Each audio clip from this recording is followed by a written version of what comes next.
This is a Miami Sports Music Podcast Network production. This is the #1 Miami fan morning show.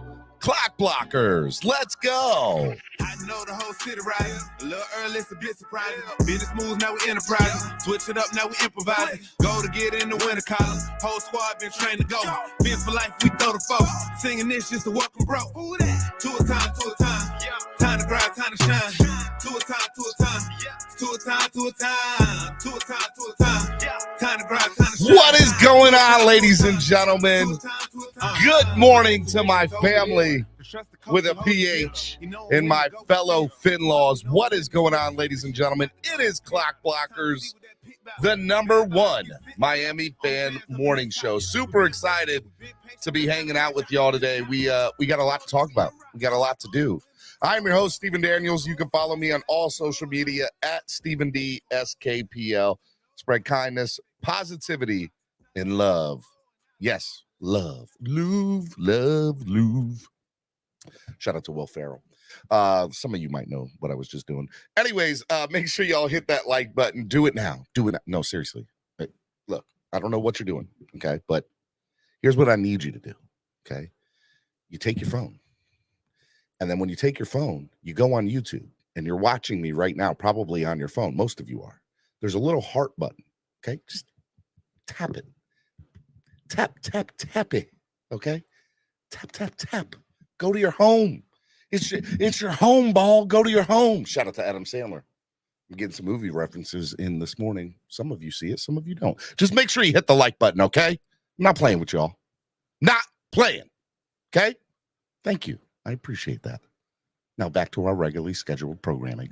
You can follow Miami Sports Music everywhere at Miami Sports Music and on Twitter at MIA Sports Music. Make sure y'all follow us on Twitter and Instagram and Facebook. Follow us everywhere. Make sure y'all do it, okay? Also, if you haven't subscribed to the channel, subscribe, okay? When you do subscribe, hit the bell notification. Ding! You hit that bell notification, you are going to see how awesome and amazing it is to be a member of the family. That's right. And you want to be an official part of the family, you sign up to become a member today. So you subscribed and then you sign up to become a member and you get to join the family. Make sure y'all do that. Sign up to become a member today. There are plenty of seats waiting at the table for you. And I would love to see y'all. I would love to see y'all become part of this amazing, wonderful, awesome community that is Miami Sports Music and Clock Blockers or Flip Floppers or whatever it is you'd like to call me today. Okay? Whatever it is. Okay? Just make sure y'all do it. Hey, look, if you want to help the channel grow by donating, lots of different ways you can do it. You can use the YouTube Live Super Chat, which is the $ below the bottom of the chat. Matter of fact, if somebody wants to just test it out to make sure it works, that way everybody else can see how it works. I mean, come on, help us out. All right? If you're able to.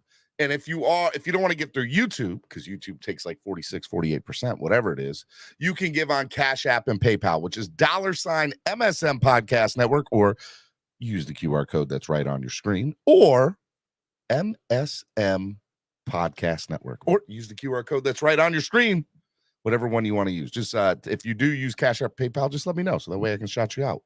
I appreciate it. Give a big shout out to our sponsors of the show, ZSM Sports. It's in the game. ZSM Sports, the #1 place to get your cards, jerseys, balls, and hard to find items. Make sure you follow ZSM Sports today. Zachary's got some amazing stuff. Shout out to Zachary. He's absolutely amazing. Make sure you go follow him on Instagram at SportsZSM. All right. Lime, less is more events. Lime tickets, giving you tickets for prices less than the competition, allowing you to have more fun. Get a personalized quote and experience today by giving the number a call on your screen at 202-930-3533. Make sure you give Lime a call today. They're absolutely amazing. You don't want to get tickets from anywhere else this year. Get it from Lime. They are awesome. Shout out to Lime. Less is more events. Lime tickets is great. And Tailgreeter. We love Tailgreeter here. I almost hit the wrong thing. Tailgreeter, download the app today on your current Crapple or Apple, whatever it is you guys have, or Android devices, because we all know Android is better than Crapple. Make sure y'all do that today. Download the app. It's free. It doesn't cost anything. And when you guys do it, make sure you guys follow this awesome, where's it at? Follow East 32. No, seriously. Go to East 32 when you type in when you go to Tailgreeter, type in East 32 in the search bar. Okay. I want to see you week 3 home opener, Denver Broncos, Miami, Florida, Miami Dolphins, week 3 home opener. Y'all need to be there. It's going to be fire. Okay. It's going to be a party. A P-A-R-T-Y. Party. Okay. The Mile High people will be in South Florida partying it up with us. It's going to be a good time. And yeah, I'm excited about it. Shout out to East 32 Dolphins Tailgate, the best tailgate in the land. Yes. All right. Enough about that. Enough about those guys. All right. Let me say hello to the people in the chat this morning. Who's in here? I got Canes 1989, who was the first one. Shout out to Canes 1989. John Featherland, fins up, everyone, and hit the like button. Thank you, John, for reminding people of that. I don't think they got it when I told them to stop what they were doing and hit the like button. You fools, hit the like button. Trucker Sean. What's up, Trucker Sean? Trucker Sean, you're a hell of a guy. I don't care what they say about you, but you're all right with me. Manza Chill, good morning, family. La Familia. What's up, Manza? The Godfather is here. Godfather, you come to me on the day of my daughter's wedding and you ask, look here, the Godfather right here, Mark NorCal Dolphin Angelo. Mark, buddy, I miss you, man. Over there on the West Coast, the left side of the world. Okay? I'm excited to see you this year. I'm going to give you a big hug. Yep, that's what we're going to do. We're going to have a good time. It's going to be great. Moya TV, morning, everyone. What's up, Moya? What is up? How are you? Ritter, chicken Ritter. Good morning, everyone. How are you? Hit the like before you post a comment. Let's go. Yeah, did you hit the like? Did you hit the like? Cameron 954 giving me a thumbs down. Hey, you better be nice to me, Cameron. Okay? I'll see you tomorrow on Throwback Thursday. It's going to be good times. And we're going to talk baseball. You know what we get to do, Brooks? We get to play baseball. Another movie reference for you. Y'all don't know what it is. I keep on bringing them at you. Y'all ain't ready for my movie references. Miami Fan Talk Show is in the building. Brandon Scothenall, something like that. Okay, yeah.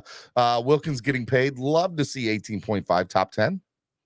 We're going to talk about that here in a few. Miami Fan Talk Show. He said, test it out, people. Yeah. Somebody test out the donation button. See if it works.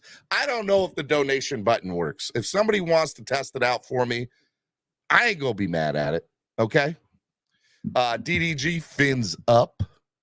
Trapster 187 fins up. King Koopa. Why do I know? Is that Super Mario Brothers, King Koopa? I don't know. Maybe. Let's see. Adam Sadowski is in the building. What's up? Wayne D is in the building. Daniel Taylor, good morning. Fins up, fin laws. Practice officially starts today. # let's go Dolphins. Yeah, man. I like it. Steven, put a name on it. I ain't putting no name on it. No names here. Show in thaw. Thank you for the fight. What is it? I forget the name. I don't know. I'm trying to say a word and I don't know what the word I want to say. When you spell out a name like that so that you can pronounce it, there's a certain way to say it. Not origin. I don't know. Anyways, I do whatchamacallit. I do sports for a living. All right. Canes Heat, let's go. Let's see here. Oh, look, Manza Chill says it works. I knew. Shout out to Manza Chill. Like it. Thank you, man. I appreciate it. let's see here. Miami Dolphins are the greatest football team. Okay, yeah, I saw that they're live right now, the Miami Dolphins. Do you want me to go live to the presser? Do y'all want to hear the presser? Put it in the chat, yes or no, if you want to hear the presser live. Okay. They're like 8 minutes in. I'll start it from the beginning. You let me know what you want to do. Yes, yes, yes. Okay. Phonetic. The phonetic spelling. Thank you, DDG. You knew what I was trying to say. All right. All right, everybody's saying yes. Okay. All right, here I go. I'm gonna put it in the chat or put it on the screen.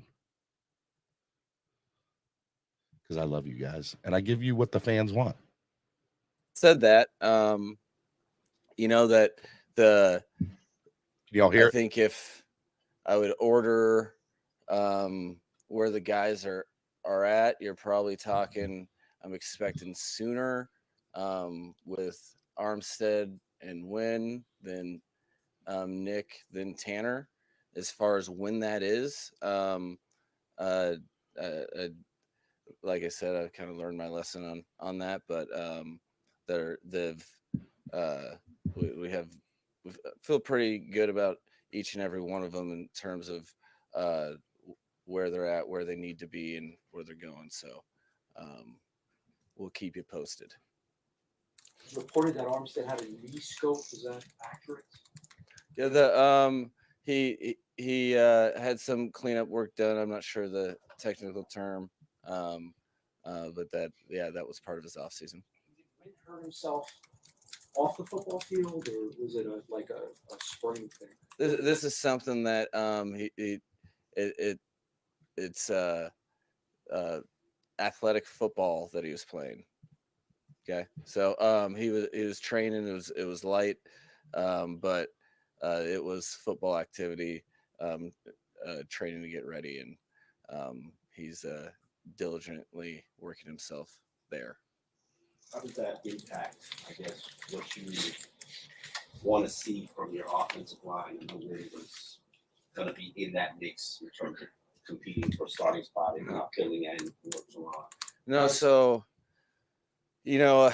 I think in our particular situation, we have some competition that I would be a fool to try to crown X, Y, or Z. So on one hand, the time that you miss is unfortunate to not seeing certain players, but wow, is an opportunity to grasp and gain some momentum for some other guys. So as long as the timeline isn't too drastic, as we'll let time tell. As long as it's not too drastic, there can be some benefit in that, in terms of you can get a little more clarity or make sure that everyone gets their full due in that important competition. The Connor Williams situation, how nice is it that he's here to start training camp, and in your conversation with him, what kind of feeling did you get for where he's at right now? No, so as a head coach, I think one of the things that I try to value the most to do my job up to my own expectation is being connected and having empathy for every player we have. So whether it's something is whether whatever a player is going through and however they conduct themselves, I try to first see their issues and their plight, and the business of football is tough. So the biggest thing for me and Connor is that being able to communicate the whys, and the whole time I have lost zero relationship with him really at all. I feel very good about us working through that. Really pumped to have him. Think that he can put together a good year for himself. And I know he's pumped to be back, so these are things that come up, will continue to come up as long as people keep paying tickets to watch football players. and it's something that we work through. But the biggest thing to me is that you have to have a relationship with each and every one of your players, because the business is real, and too often business can affect relationships where you know, Chris Greer's the bad guy. I'm the good guy. Mike, how much more comfortable are you this year, because it's year 2, you've established your culture, your coaching style as you head into day 1 of camp? Comfortable. I think, yeah, there is some. I don't know. There's some confidence that comes with knowing exactly what to expect. You know, as I've talked about before, I did not take this job lightly, and my work up until coming here, you know, I tried to do my best to know what the job was. That being said, you don't know what the feelings that are going to be produced when you're doing it. So for this year, I I think that each and every year of my career that I can remember, my sole focus has always been to be better than the previous year. That's a lot easier when you know exactly what you're getting better at. So that's exciting. But the level of it's not anything like, oh yeah, I got anything ever. You know, I think it's so important for me to never get comfortable or complacent, because the second I do that, how am I not going to expect everybody else, player, coach alike, to do the same? So it is cool knowing what to expect, but the energy and the focus, I wouldn't say I'm more comfortable, um, uh, but it's exciting that you guys have me back. You know. What's one thing you think you're better at in year 2? Smiling. I have to smile a What lot. thing do you think you're better In at year in year 2? I think, Today is day 1 of year 2. you know, one thing that Do better questions. just guys. Better going questions. into last year, you know, I would have told you that my core principles and you know, my foundation, just my foundation of what I believe in, you could never get me to waver.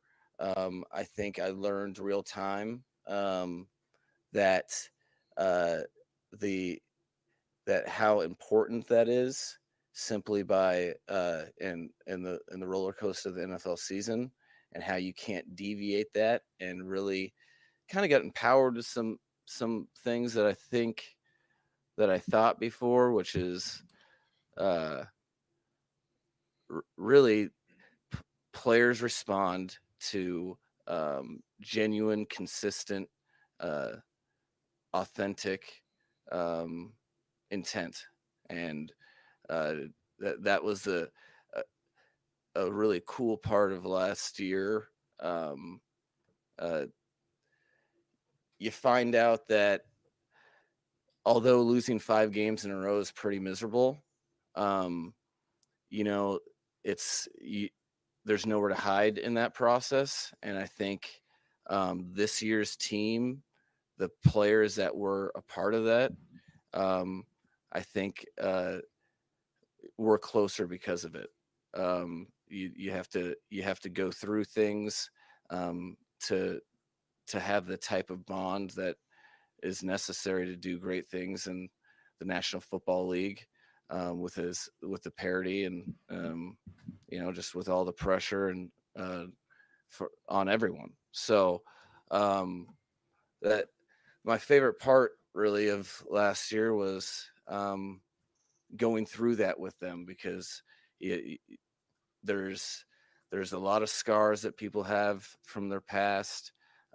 You're trying to you know, it's a heck of a responsibility that I take super serious, and you gain belief in each other when you see what it looks like when everything's not going your way. Term opportunity cost has been one of the most common ones you use around us in these press conferences. I was curious when and why that started to become important to you, and is there any kind of message you impart on the team to start the season?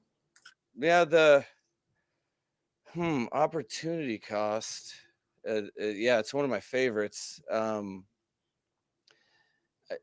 think that really started to generate. I love McDaniel, and I know you guys do too. The Have obsessive. we learned anything The so far in this press obsessiveness that I have conference? with it, probably fair. when I became sober. Only because like you in that you kind of realize when you're doing one thing, when you're not addressing an emotion, for me in my experience, where I was using alcohol and not addressing stuff, that opportunity cost of doing that instead of addressing it manifests itself throughout your life. That example, and then you start thinking about introspectively, like, hey, every time that I'm worried about something that I can't control, I just Okay, made Gabriel. myself worse at whatever I care about being. So if I'm worrying about the fact that I'm not ascending in the coaching profession, in the speed with that whatever made up thing that I made up in my head, me worrying about that just made the whole process even worse. Y'all And wanted this. the time that I was really going through all that, I didn't have anywhere to turn but my work. And then all of a sudden I realized, hey, I'm doing better work, and I let go of stuff that I can't control. And in that time, that opportunity, Mr. Fred, you're I funny. used to worry about what I can control. And all of a sudden, my product as a human being, as a husband, as a coach, was a completely better product, and something that I think those lessons really, in the time of my life, sealed the deal for me in terms of that. And so I say it a lot because everything is an opportunity cost. If I'm doing one thing, I'm not doing another. Offensive players have talked about how the continuity of this game will really benefit them in year two. At the quarterback position, what are maybe some nuances of like the execution and the play that you're excited to see with Tua? Daniel asked most. Oh, I'm gonna pause real quick. Daniel Oyefusi is the man, and definitely asked the best question. So, how many minutes are we? We're 8 minutes. 8 minutes into this damn press conference. Actually, probably more than that. And he asked the first real good question. Shout out to Daniel. That's why I had you on the show all that time, because you're smart, man. Sorry, just had to put that in there. I'd equate it. The starting point is I'd equate it to language. And when you're learning a foreign language, you have to like translate in your head, and then at some point in time, if you're fluent enough, you can think in terms of that language. Last year too was, we put a lot on the quarterbacks in terms of how to communicate and being in charge of everything. And he was literally speaking a foreign language and doing it at a pretty high level. And this year he owns the language. What that manifests, everything. You talk about, ask a player what conviction does in a play call within a huddle. These little nuances are a big deal. All of a sudden, your conviction, the quarterback, you're saying the same play, but with authority and ownership. Guys believe in it that much more. All of a sudden, your pre-snap penalties are less as well, because you're getting the line of scrimmage faster.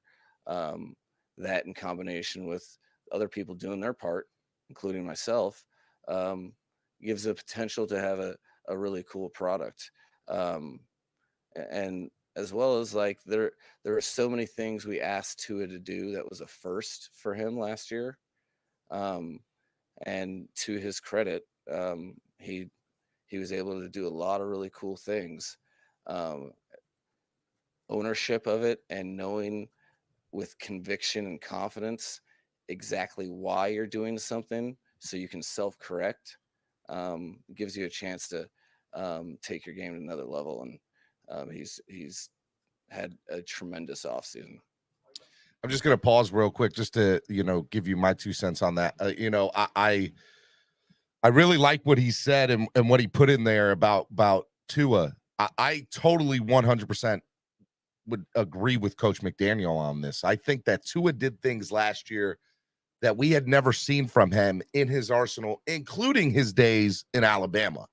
And I think that having a second year under his belt, not learning a playbook, getting more engrossed or in tune with the plays of the playbook and deeper into the playbook, and knowing the timing with your receivers and knowing the timing with your running backs and knowing how to hand off and knowing, the snap, where the snap's going to be from the same center. All of those things are consistent. And I need fans, the fans, and my hopium dealers personally, to understand how big that is and how that is something that he has not had in his entire career.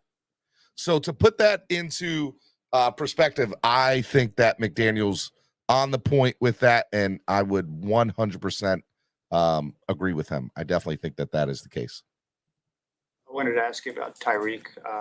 He had that incident about a month back.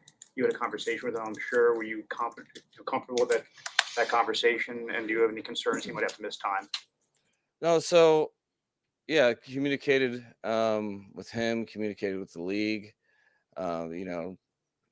In situations like that, everybody's disappointed in what we're talking about. And I think it's important when you're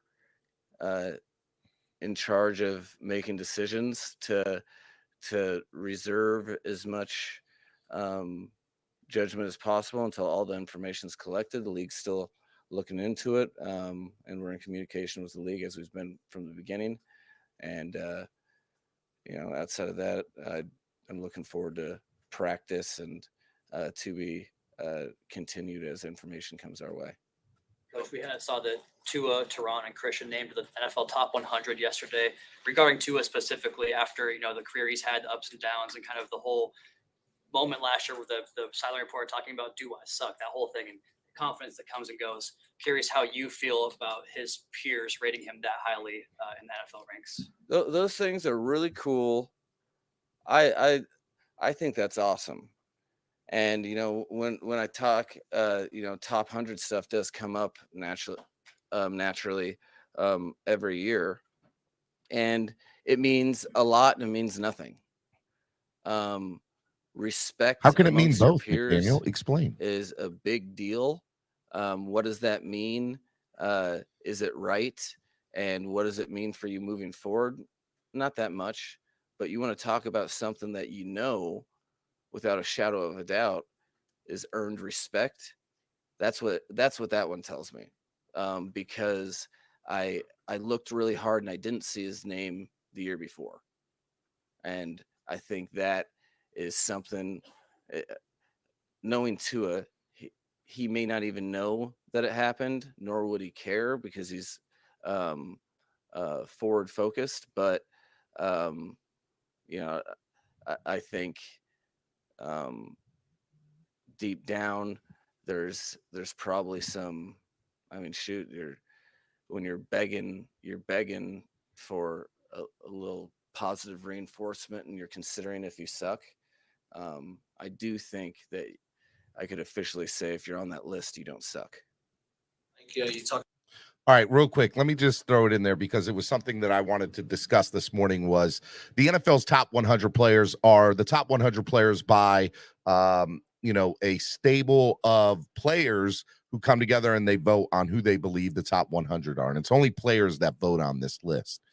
There's two things I'll say to that, to Mike McDaniel's answer. To say his first part of his answer was to the question about what do you think about Tua being in the top 100 was it means nothing, or it means everything, and it means nothing at the same time. Here's my view of it. I would agree. I know that contradicts, everything, but I would agree. And here's why. To have your peers view you as one of the best in the league, that goes such a long way into your career. Confidence is everything for Tua. Tua's love language is words of affirmation, because we clearly saw that last year. I know that some of you are gonna be like, "Whoa, Steven knows the 5 love languages." Yes, I do. I'm married. I understand all this. Tua's love language is words of affirmation. So the fact that his peers, the elite, the best of the NFL, is saying, "Bro, you're top 100 this year," that's a big deal. Now, from the standpoint of why does it mean nothing? Who can grade players better than players? People will say players. But the reality is players don't watch every minute of game film. There are YouTubers that watch more game film than players do. Now, just because I am of the mindset that you don't have to play the game at a high level in order to judge the game or be a fair critic of the game. So I have no problem when Mike Greenberg says, well, Mike Greenberg is definitely, he's a Jets fan and he's definitely one-sided. But to be fair, when a national media pundit comes on to a screen and tells me what they believe or what they think, if they're any good, they do their due diligence. They watch film. They watch hours and hours and hours and hours of game film. And I think that if you've watched the game over a long extended period of time, whether you agree with me or not, it's at least an educated theory, an educated opinion. Okay? I know educated opinion can sound like an oxymoron, but it's to me it is. I look at it that way. So I understand that his teammates, or excuse me, his peers were the one that voted him into the top 100, and they didn't see every minute of the game film that all of us saw, or that every beat reporter saw. But I would say that, he's right. Being appreciated by your peers in your professional job for what you do goes such a long way into making him feel, guys, I got this. Don't worry about it. And I'm telling you, I truly believe in watching the 3.5 minute excerpt last night of him being in the top 100. Tua is a leader. And I know we haven't always associated him with being a leader, but he is. He is a leader. And I'm excited to see what this year brings, because his confidence level is probably the highest it's ever been. The only thing he's got to get down is his health. He's got to stay healthy. He's got to be on the field. And we all know that. But I do agree with McDaniel's answer for the most part, although it's nothing and it's everything all at the same time. I understand how that comes out, but it's true. Being appreciated by your peers is great, and that's everything. But do peers know who the top 100 players are? Because do they watch every minute of film? No, they don't. But they're educated enough and play the game enough that they're able to get a good dose of who they believe is good and who they don't believe is good. So to put him in the top 100 is a big deal for him. Talk about trying to get better every year, specifically to training camp. When you evaluated how training camp went last year, how much self-scouting did you do on that, and what maybe are some specific changes that you wanted to make coming into this camp? Well,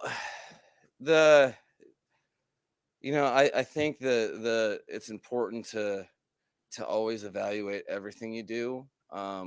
I would actually be self-conscious if I was like, no, something's good, I'm not going to visit that. I think in terms of schematically, you're always diving deep into what's the best for your players.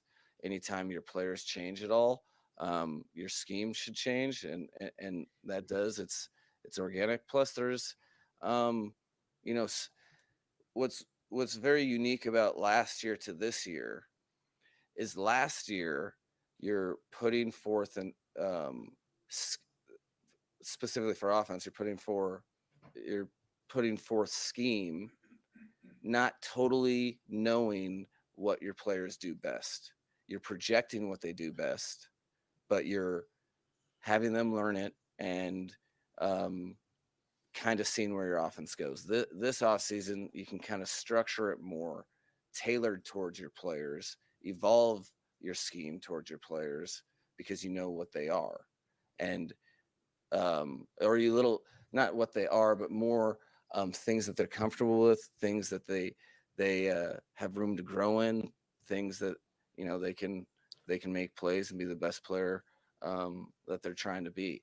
And that alone has been so powerful. And even just defensively, we have a new scheme, but knowing players' strengths and weaknesses, being able to talk through with Vic, and you know who you can lean on. All of that stuff changes for me the most because you know the people, and that's a very cool thing in year two. You know, to further elaborate my viewpoint on his answer here, what I do love about this answer is what I've been preaching for the last several weeks on this show. Him having the same personnel goes such a long way into the success of his career, because there's two things that we can say that has been really successful for Tua in his career. Number one, having a coach that believes in him. Nick Saban did, and obviously McDaniel does, right? And those two guys know how to bring out the best in players, right? We can hate Nick Saban all we want, but as a college coach, he's good, and we know that, right? Now, the other thing that we know that what makes Tua successful is consistency and greatness at key positions. When he was in Alabama, he had greatness around him. They led the SEC. They were champions. They were the best they were the creme de la creme of the college game. When he comes to Miami and now he's with McDaniel, he has some of the best in the business. And it's all predicated on a scheme that McDaniel created, which is speed. So for me, I would agree that I think his sophomore year with McDaniel is the real gauge of what we're going to see from Tua. You want to know what his ceiling is? Wait till this year. We saw what he could do last year. And to further McDaniel's point in this press conference, he goes, hey, look, we're looking and we're seeing, we know what they can do. Last year, it was an educated guess of what we hoped it could be. Now we have game film. We understand what worked and what didn't work, where it went wrong and where it went right. We were a top 10 offense last year, and we had a buttload of mistakes, from the head coach to the injuries, strength and conditioning coach, execution on certain games, and we were still a top 10 offense in the league. Imagine what it's going to be like in year two when all that shit gets cleaned up. It's going to be great. It can, in my opinion, it can only evolve and get better, because the one thing that this scheme is predicated on is speed. And what cannot be taught in sports, speed cannot be taught. You cannot teach speed. You either have it or you don't. So the fact that McDaniel's game is predicated on that, and the fact that we have some of the fastest players in all of the sports, let alone the NFL, Raheem Mostert, Jalen Waddle, Tyreek Hill, Devon Achane, Braxton Berrios is fast too. Do not get it twisted, ladies and gentlemen. The Miami Dolphins are here to take names and kick some ass, and that's what's going to happen this year. I know y'all think I'm the hopium dealer. I know y'all think, oh, Steven, you're being... No, I'm telling y'all right now, Miami's about to do the damn thing and about to set the world on fire. Watch. Just watch. It's going to be great. I know a lot of people get excited about potentially seeing Tyreek and Jalen versus Jalen and X. What is your interest at all in seeing those two receivers and two DBs squaring off one-on-ones or team? Have you seen their collective paychecks, my interest is high. So, but that's, I think lost in since most of us aren't elite athletes that excel at in a professional sports league, it's hard to kind of relate. But like being a good player and getting paid a lot of money has its burdens too. What I'm pumped about is I think those 4 guys specifically are competitors that want to win in the worst way and want to be the best version of themselves. So what that gives you a chance to do is dictate the competitiveness of your entire team. But it's also a burden because, if you don't come to play one day, it affects a lot of people. So, those guys specifically know that their actions can influence a lot of the team and where we're going, even if it has nothing to do with their stats or production. I think having those types of guys is invaluable in terms of talented players that want to be great, that are willing to do the work. And I would categorize all 4 of those guys as that. All right, that was the press conference from day 1 of practice. Yesterday was the first day of training camp. Today's the first day of practice for the Miami Dolphins here in the 2023 NFL season training camp. I'm pumped, man. Look, here's the reality. We can all laugh at this, and I love Coach McDaniel. I think he would laugh at it too. I mean, some of his press conferences just, to be fair, I think it's a lack of good questions. And I'm not trying to throw some of these beat reporters or people that are at the press conference under the bus, but ask better questions, you get better answers. And the moment the question was elevated by Daniel, Fusi, shout out to him, the questions got better and his answers got better.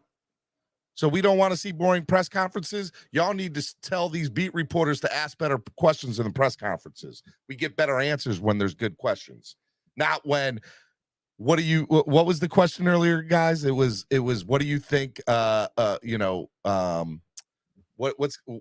do you think your success is going to be in year 2? Or it wasn't even, what is successful about year 2? Today's the first day of year 2, really. Today's day 2 of year 2. Come on, bro. Do better. Just do better. Okay. All right. Miami Sports Music's #1 Miami fan morning show, Clock Blockers, right here on the Miami Sports Music Podcast Network. It is Wildin' Out Wednesday. All right, y'all love this show. This is y'all's show every day, every Wednesday of every week. We do a Dolphin controlled panel show. I need to put controlled in quotations because it's not always controlled.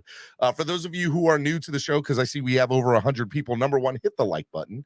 But #2, realize not every day is like today. Okay, there are times that Wildin' Out Wednesday can get out of hand, and it's not like this every day. For the most part, I usually have a guest on. Here and there, I'll take on some fans. Once in a blue moon outside of Wednesday, I'll do a full panel. But Wednesday is the day of the week where all Dolphins fans are welcome to the panel. Actually, anybody is welcome to the panel.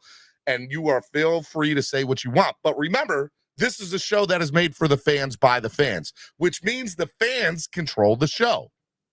So if you are saying something outrageous and they want to get you out of here and they donate $10 to the channel, you are gone for 10 minutes. If they donate $50, you're gone for the day. If they donate $100, you're gone for the week, and so on and so forth. But that doesn't mean you're totally gone. If somebody or yourself pays double whatever they paid, you're back from the dead. You're back from being banned. You're back from timeout. And that means that the person who did that timeout or ban cannot timeout or ban you at that level anymore. They'd have to move up to the next level. Okay? So the original person who banned or timeout can no longer ban or timeout at that level, but someone else can ban or time them out at any level. Remember, this is for fun. It supports the channel. It helps the channel grow. Do not take it personally. It's all in good fun and all in good jest. But it's full game up here. It's open season on y'all. Couple things to remember: swear jars in full effect. Every word, every bad word is $1, except the F word is $2.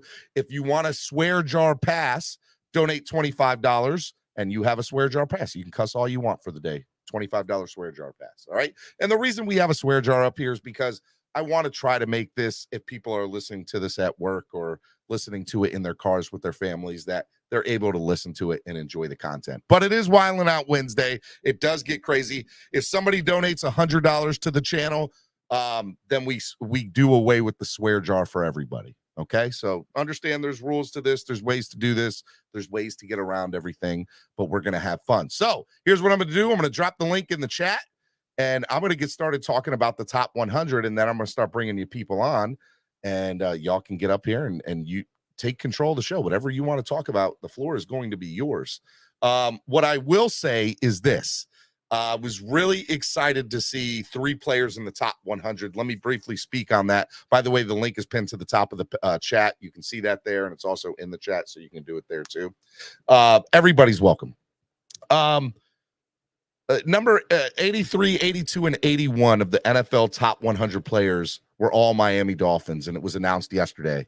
And so while I'm waiting for people to come into the back room and get up here and go crazy, number 83 was Teron Armstead. For me, it was really awesome to see Teron. When he's on the field, he's one of the best. And looking at the 3.5-minute thing of him on the NFL top 100 yesterday, he is elite when he is on the field. But again, it goes to when he is on the field. So I'm excited about it. I just think that it's awesome, and it's definitely the way to go. Is the full sleeve here? All right, the full sleeve is here. All right, hey, this is a big deal. This is a big deal. Okay, y'all ready to see Tua's sleeve? Are y'all ready to see Tua's sleeve? Some of y'all ain't ready. I'm about to knock it out the park. Here we go. Here we go. Tua's sleeve right here. Bam. I ain't gonna lie, that's pretty hot. That's pretty dope. I like that. Tua out here with a full sleeve, y'all. Y'all ain't ready for this Tua. Y'all ain't ready for spicy Tua. That's all I know. That's all I know. Y'all ain't ready for spicy Tua. But yeah, man, I was excited to see Teron Armstead on the top 100. I already talked about Tua, and then Christian Wilkens is, led the league the last 2 years in tackles for his position. To be perfectly honest, all these guys could make arguments for being higher than what they are, but it's great that they're in there, and I'm excited about it. So, all right, let me bring on the first couple of people in the chat. I got Rashad and Lewis. Good morning, gentlemen. Rashad just left. I guess it's just Lewis. What's up, buddy? What's going on, Steven?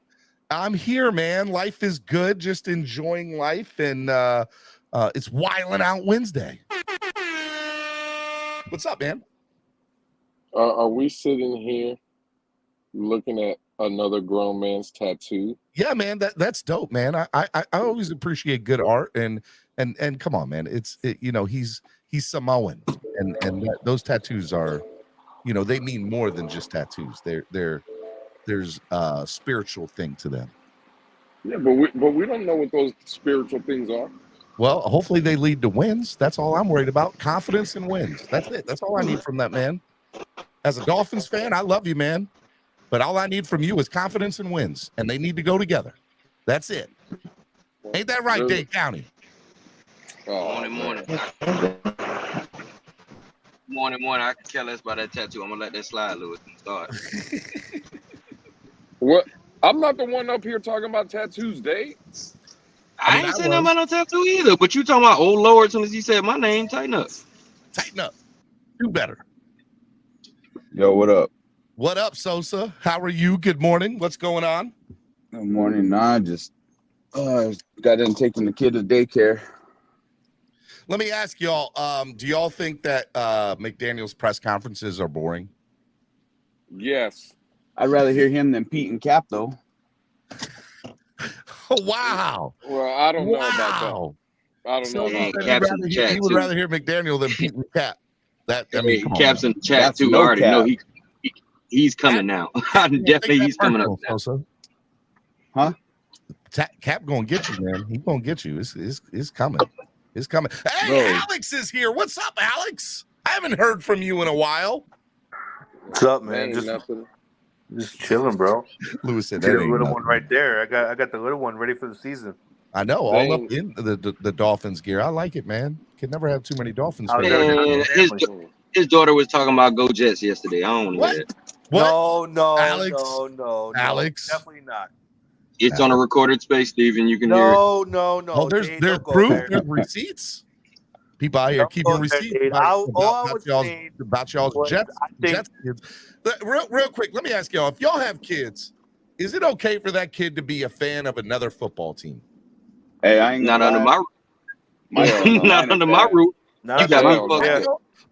up.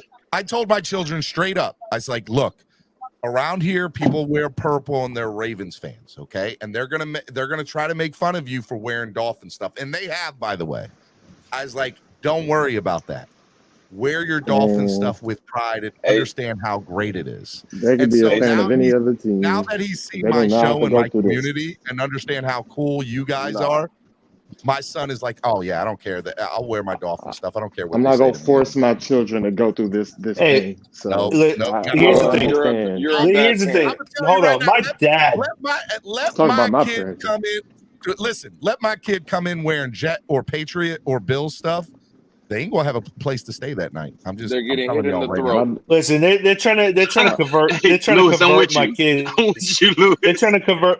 They're trying to convert my kids into Cowboy fans. So absolutely not. Can't do it. Can't Hey, do it. My Steven. dad, Steven, my dad and my mom were both Jet fans. I'll say All this to be fair. If your significant other is a fan of another team, which happens a lot, then I am okay with that kid being a fan of that team.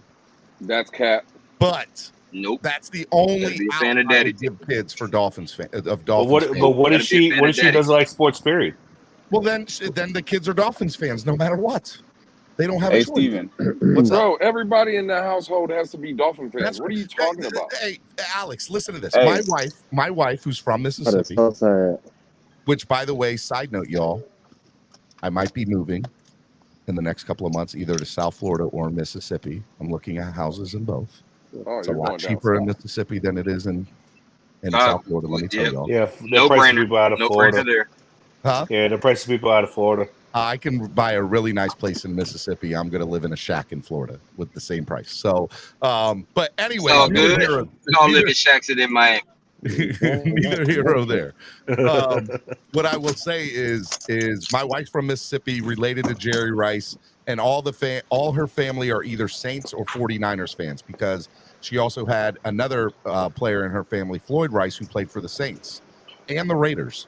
So they're either Saints fans or 49ers fans. The moment she started dating me, I was like, look, here's the thing.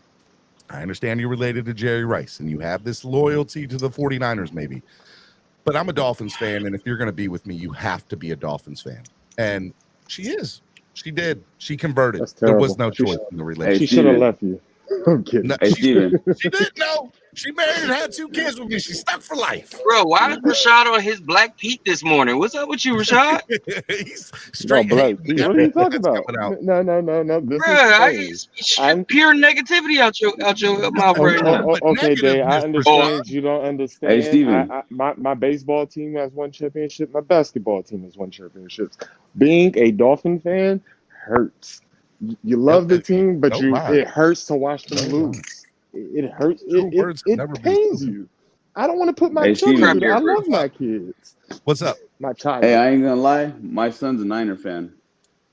Yeah. Chop him in the throat. Sosa. Chop him in the throat, bro. How did this happen?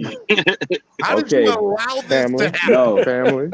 Bro, get I'm gonna this. call. Hey, look, Child Protective Services will be knocking at your door. The fact that you That's let him crazy. become a 49ers fan. Come on now. Hey, How did you let this happen? all right. This is how it worked out. I'm a That's Dolphin fan. My wife's a 49. She don't really watch football, but she grew up a Niner fan because her brother. My daughter's older than my son, so she liked the Dolphins. And so when my son started watching sports, he's I can't leave mom alone, so I'm gonna be a Niner fan. And you better tell mom to convert. Hey, You hey, better at least, hey, Sosa. At least I ain't selling him to Epstein Island. Here's what I recommend. Okay, from one husband to another husband, man. All right, that's in a good marriage. All right. Go to marriage counseling. Say, honey, we need to go to marriage counseling to talk about this being a fan thing. Okay. Say, hey, look, I don't know if this is going to work out much longer if you keep on telling my kid. Oh my God. Hey, Okay? but Just let him know. you should have seen him and you should see him when he watches the Dolphin games though, because he watches every Dolphin game with me. Bro, you could tell it's deep down. And you know what? For me, I would just start buying them Dolphin stuff. I'd be like, oh, look at this awesome coat with the Dolphins logo on it. Oh, look at his sweater. Look at his shirt, man. All this Dolphins memorabilia. You a Dolphins fan? You know he wears my Dolphins hat, and I know guaranteed if I get him a Hill Waddle jersey, he's gonna wear that shit. Hey, Sosa, you need what size does he wear? He's working on it. Good job, Sosa. He's like a small adult. He's a small adult. I'll tell you what. Send me. Oh, so he's my size. DM me your address, and I will get the Godfather to send a couple of shirts from NorCal Dolphin, and a couple of people to send some Dolphin shirts over to you, man. Oh, for sure. For your son. That's wild, dude. And we need a picture. I'll squeeze into it. I'll squeeze into it too. Quick question, everybody. Let me ask everybody a question. I'm gonna buy jersey. Every year I buy a Dolphin jersey before the season. Last year I bought Javon Holland. The year before that, I forgot what jersey I bought, but I'm trying to find out this year what jersey I should get before the season. You have a Phillips jersey? For a second, Alex. It's so funny that you asked that question because shout out to Nicky Smokes. I've been watching all of his new content with Barstool over the last 24 hours. Good stuff. And he was on the mid show yesterday on Barstool Chicago, and he's like, I wear all Dolphin stuff, and he's like, they were making fun of him for wearing a Dolphins jersey about wearing another grown man jersey, and he backed that up. He's like, no, I wear a jersey. I've always worn jerseys. I'm a 34-year-old man, and is it uncool to wear a jersey now? Did I miss something?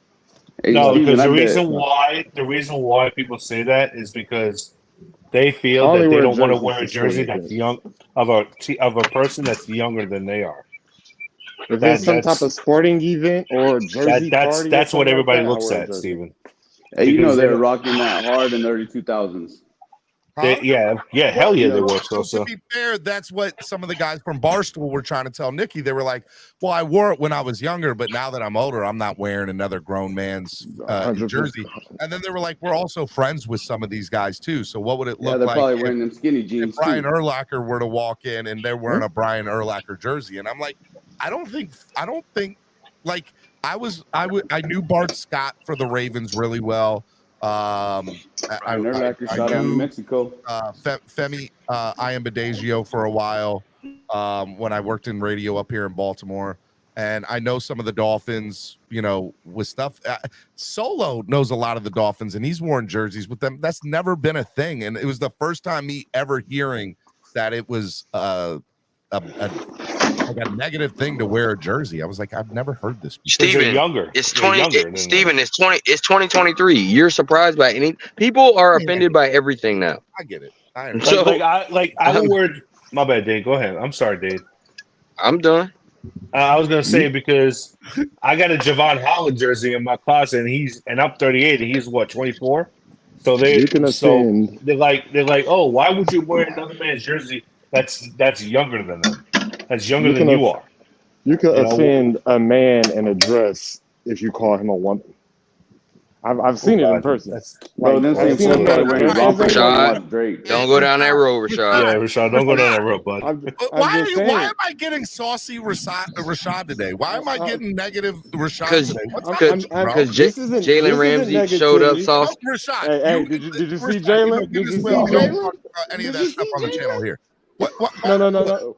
What? Let me explain. There's no explaining. I work with customers who get offended by these. I stay in California. About jerseys, and you're going off on something totally left. Exactly. What we're saying, what Dave said is anything. Are you surprised that anything offends people? Are you listening? Yeah, but I left it vague. Rashad. You got to leave it vague. What happened to the old Rashad? Okay.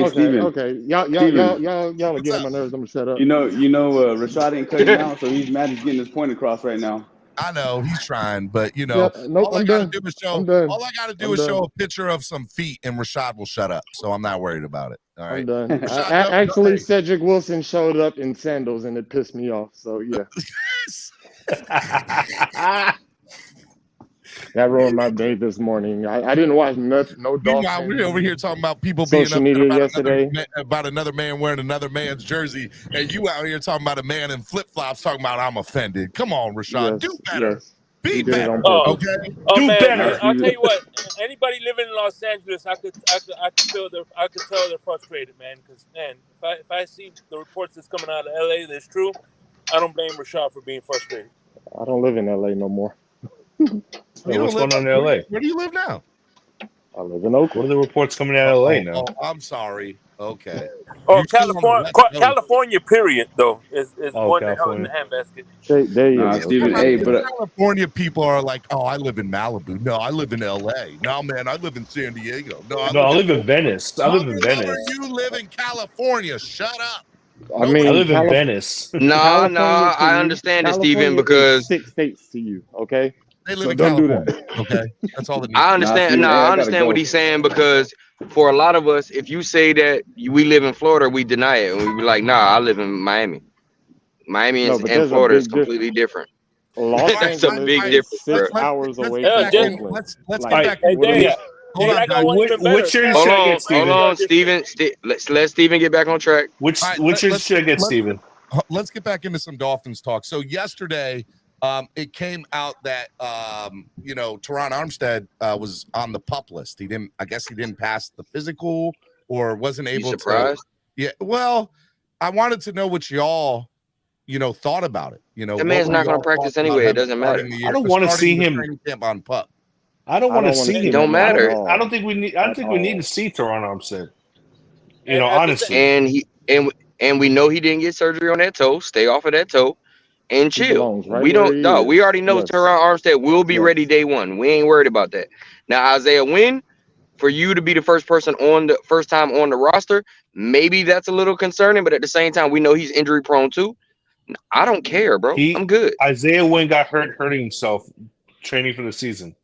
That's what the reports came out. The reports are saying that he hurt himself. I didn't see that. In In the weight room. I mean, look, here's my thought on it. Like, I love, I love what Teron Armstead brings to the offense and what he brings to the offensive line, because in my opinion, he is the offensive line, right? So last year, I'm at the Jets game in the Meadowlands, and we all know how that turned out. But I remember seeing him come off the field, and he's walking. It looks fine, right? And I'm not questioning him. I understand like your toe's a big deal, and you can only do so much. But this is something that I feel like has been big in his career, and so we put a lot of money into this man. And I understand. We knew, hey, look, you got to understand there's risks that come with signing Teron Armstead. He's only going to play 13 or 14 games. I need more than 13 games from you when this offensive line is as mediocre as it is. So when I saw him on the PUP, I'm like, I don't necessarily want him to play in training or in preseason, but I also want him to be fully healthy. And if he wasn't good enough to be fully healthy, why? It just bothered me. That's what bothered me. He had his knee scoped last month.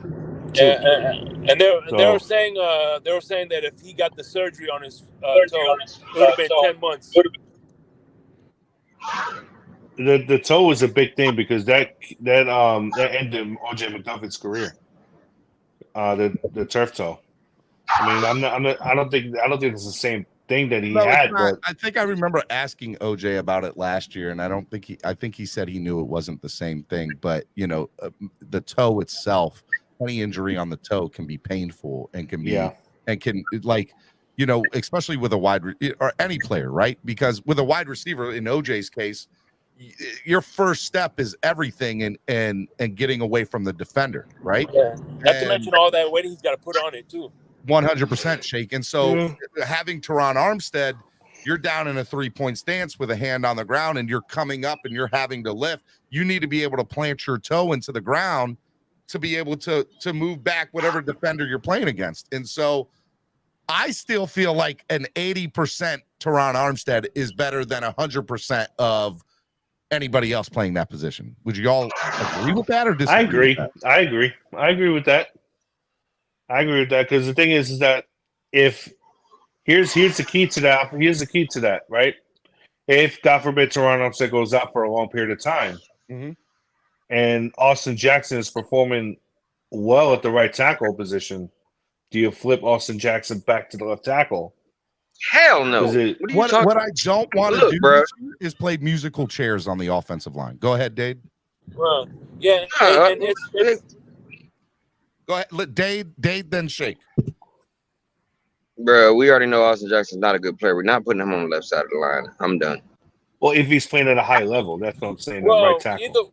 Boy, get him to play at a high level first before you start talking about playing at a high level and being somewhere. Bro, this man ain't even been competent yet. No, bro, stop it.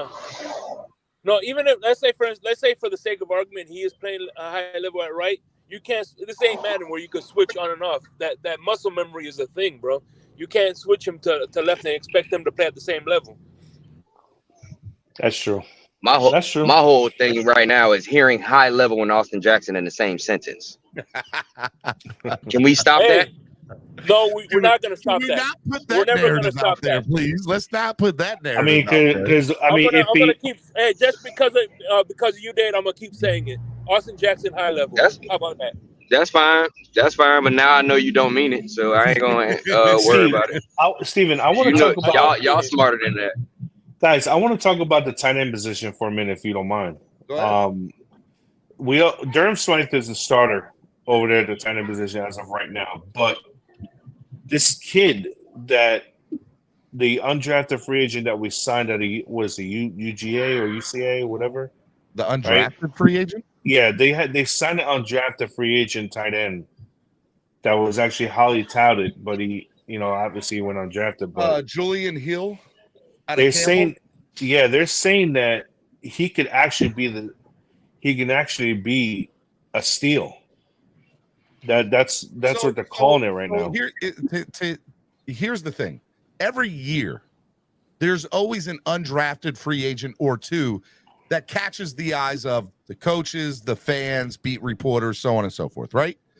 And we know that there is some sort of, there's an unknown, maybe not a question mark to the coaches, maybe to the fans, but to the coaches, probably not. But there is still an unknown factor of what is Durham Smythe going to be like as a number one?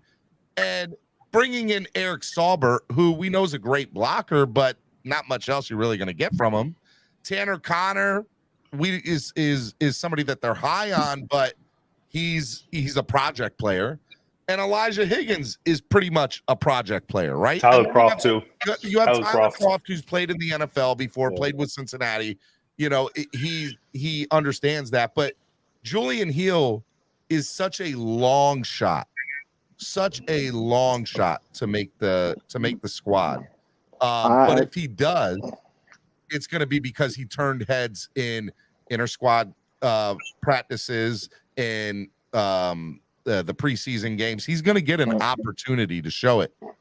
They said he's been performing the best at the position, blocking and receiving wise. Not best blocker, not best receiver, but all around everything in one. Like they're saying his effort and everything has been up there. He's 6'4", 247 pounds. Yeah, he ran a 4.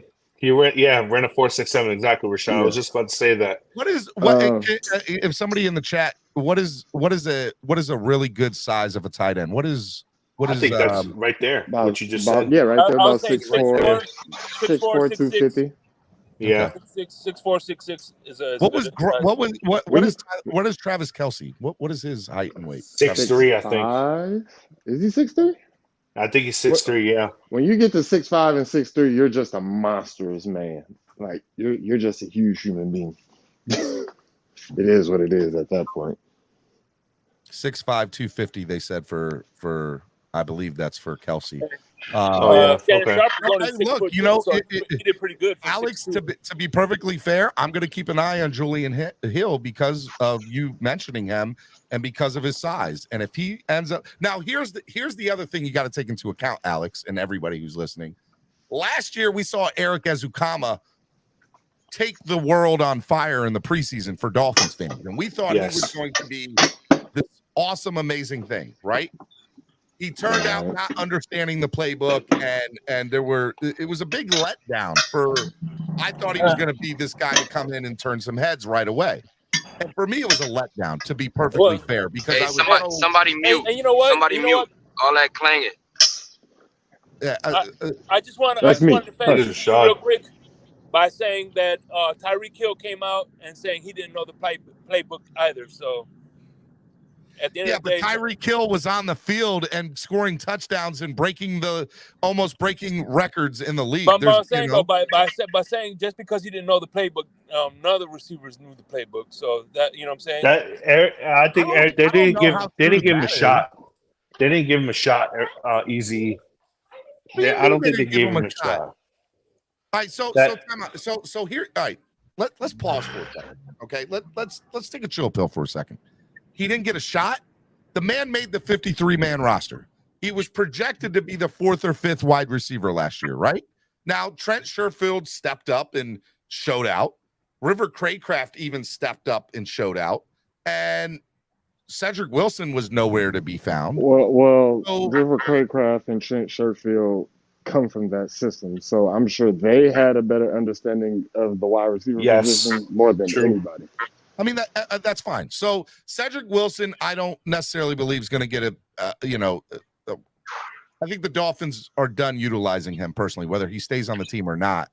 I think he's irrelevant right now, to be fair, to be perfectly honest. So Trent Sherfield's in Buffalo. So, and Robbie Chosen is here, who I believe will be the number 3 personally. And you have Braxton Berrios now. And I think River Craycraft's going to step up, and make a step forward too. Eric Ezukama has to show that he's good enough to be on the squad, and he's got to know the playbook. And so there are plenty of ways during the week of the season for you to find your way dressed on that. What is it? 47 people dress, 48 people dress. There was only 6 or 7 games that he dressed for last year, maybe a little bit more. But I mean, they used Braylon Sanders over Eazy-E. I know that, and you're making my point. You're making my point. And he was terrible. I am not sold. He must have been better than what Eazy-E was showing on a week-to-week in practice. Oh man! And to say that Tyreek didn't know the playbook is foolishness, because even if he comes out and says, "I didn't fully grasp or understand the playbook, and I have a better understanding of it now," that's fine, that's fair. But Tyreek Hill, the scheme that they run is based on speed. So all you need Tyreek to do is to get open. Yeah, but my point is, okay, it's fair to say that Eazy was underwhelming, but I just wanted to take the playbook out of the argument because that wasn't a fair. It is a fair point. Shouldn't be. You know what I mean? Well, Shake. Let me ask you, Shake, if anybody comes into the offense in year 2 and they don't understand the playbook, they're behind the 8 ball. And that's my personal opinion of it. I agree. Hey, Fred. Oh, good morning. Good morning, everybody. Good morning. I'm sorry, Shake. I didn't mean to cut Shake off. I apologize, bro. Go ahead, man. I'm sorry. No, you're good. I'm done. I was going to say, go ahead, Mr. Fred. Hey, Fred, how you feel about Tua being on the number 82 in the top 100? Number 84? Number 82. 82. But what did you come up here to talk about, Mr. Fred? Alex, this is my show. Stop trying to run the show, Alex. No, man. I mean, man. I mean, hey, man, I just come in to, just to check out some points you guys are trying to make, and then I just comment on it or whatever, and so whatever you guys got going on, man, Mr. Fred, he ain't got no point. He's listen to y'all fools talk some foolishness. Okay, but hold on, but Steven, you said something about Tyreek not knowing the playbook, man. I didn't say that. I think that. Okay, well, they saying that. I think that's Tyreek I said think that. that's Not weak, man. everybody. Hey, listen, Fred. Yeah, Tyreek did said say that. He did. I can't see Tyreek coming in there, man, and not knowing the offense. It's pretty He said basic offense, man. You know. he said that he didn't fully grasp the playbook. He learned on the fly. That's pretty much what he said. But here's another thing. Okay, all right. The Braylon Sanders starting over as a comma, man. I didn't see. I mean, that caught me off guard. I'm like, whoa, Braylon Sanders, how come they're not Same here. playing as a comma? Caught me off guard. Why as a comma didn't get the job? Shake, answer me this, Shake. Was Eric Ezukama not a disappointment for you last year? Yes or no? Yeah, I'm gonna have to say a big yes because especially the way he went off in preseason. I thought at least he'll get a few more minutes than he got. Look, I understand that this offense is predicated on speed and it can be complex with some things. And to be fair, now that they've gotten look, they have a year under their belt in this scheme. I'm sure that playbook is going to open up even more this year, right? There were plenty of games last year where I was so upset that they didn't utilize the jet sweep with the players that they have, or wide receiver reverse runs. Thank you, Steven. There were so many times last year where I was like, you have all this speed on the corner. Why not utilize it? And they didn't last year. And so my hope this year is that the playbook opens up more and they get more in depth with it. And that's all the more reason that if Eric Ezukama is still struggling or grasping to deal with this playbook, he doesn't need to be here. And that's real. I'm telling you right now, I do not care if a player was drafted in the 4th round or the 3rd round or the 2nd. If you're not good enough to play, you're not good enough to be a contender, do not stay on the team because you're a high round draft pick. Can I bring up a good point? Channing Tindall, if he doesn't know it, needs to go. Can I bring up a good point real quick? Hey, listen, Alex, hold on. I want you to guys think about this. If it wasn't for the fact that Tua and Teddy got hurt, none of our draft picks would have played last year. Oh, that's a good point, Shake. That's actually a good point. Yes, I agree. I mean, how much speed do you need on it? How much speed do you need? Never have enough speed. But Mr. Fred, I get that. We have 4 of the top, top 15 fastest players in the NFL, and we have 1 and 2 in there. Tyreek Hill model, Raheem Mostert is fast. Devon A-Chain is fast. Yep. Braxton Berrios is fast. I understand that, Stephen D, but it's a long season, bro, and the speed is only going to, I think, man, it may go more than half the season. It'll work for you, man. Evidently, eventually, I think throwing in some size every now and then wouldn't hurt, man. You know what I'm saying? That's all the more reason why, like yesterday or the other day, I had color on for a little bit, and we were talking about that. I would love to see a Leonard Fournette come in at running back. Now here's something to talk about, right? So yesterday there was news that broke allegedly. I had a damn point to that conversation. Go ahead, Rashad. Say your point, and then I'll go on to the next thing. Go ahead. Good Lord. But yeah, with Eazy-E, I'm ready to see him. I've never been. I think I said it yesterday. I've never been so excited about the preseason ever because of the depth that we have. We're going to see Eazy-E, Cedric Wilson. We're going to see Cater and Cam Smith. We're going to see Tyndall and all these people that we got questions about. We're going to see it with our own eyes. There's no question for Cater, but yes, we will. Yeah. But he's going to get playing time, and Ramsey are going to rest. We're going to see with our own eyes what's going on. And Rashad, to be fair, we're going to see them get playing time in the preseason, yes, but in vanilla-based offenses and vanilla-based defenses, they are not going to run a lot of their schemes that they run during the regular season. That was proven last year. Now, I will say this. Now at least the offensive side has a year under the books, and there's a lot of game film to be there, right? So we might see some of the stuff that they ran last year in the regular season a lot in preseason, which will help further along the offense. But I'm sure that there are plays in the playbook that they didn't even get a chance to get to last year that they will not unleash until the regular season of this year. So understand, just because they do great in a preseason mean that they're going to flourish in the regular season. Oh, okay. Oh, that's true. Stephen D, to check this out, man. What if you have them games, man? You know, weather permitting, man. You know, like just throwing off the speed on the team. You know what I'm saying? Like, you know, where the speed isn't a factor, man. You know what I mean? Like, This whole you have to be. Mr. Fred, this whole offense, this whole McDaniel's whole scheme is predicated on speed. That's why I understand that. Drafted. I understand that. But like I said, with weather conditions permitting, you know what I'm saying? I don't think that. Well, all right. So to be fair, you're talking about we get into a snow game or there's a lot of rain. Exactly. Yeah, well, all right. A lot of rain and stuff like that. Yeah. Look, here's the deal, right? Looking at games, understanding our schedule this year, there's a few games that might come into play where weather plays a factor, right?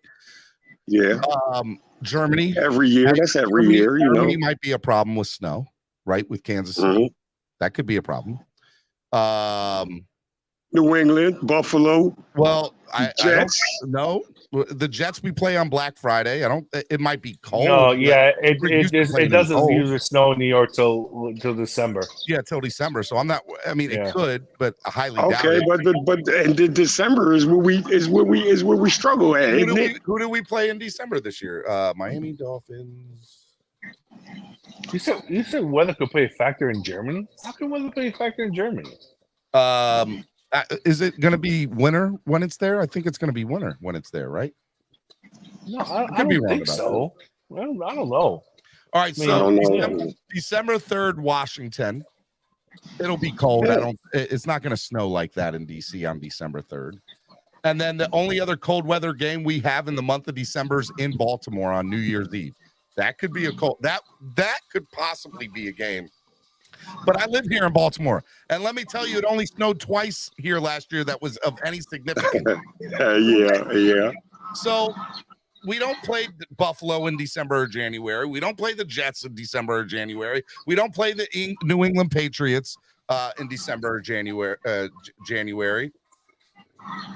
I think the only two games we really have to worry about weather would be Baltimore on New Year's Eve.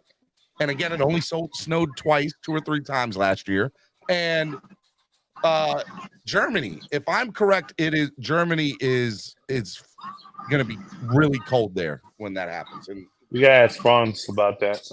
So what about home rainy games, man? You know what I mean?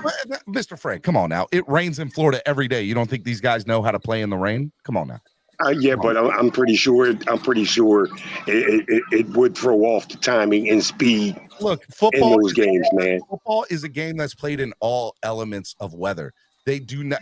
You think that they cater their? All right, so it is fair to say that a team might cater their offense to the weather that they play in, right? Like, right. For Minnesota, I can't use Minnesota. I'll use Green Bay for an example. Okay. Green Bay had Brett Favre, who threw the ball like crazy and understood the snow and played in it for however many years.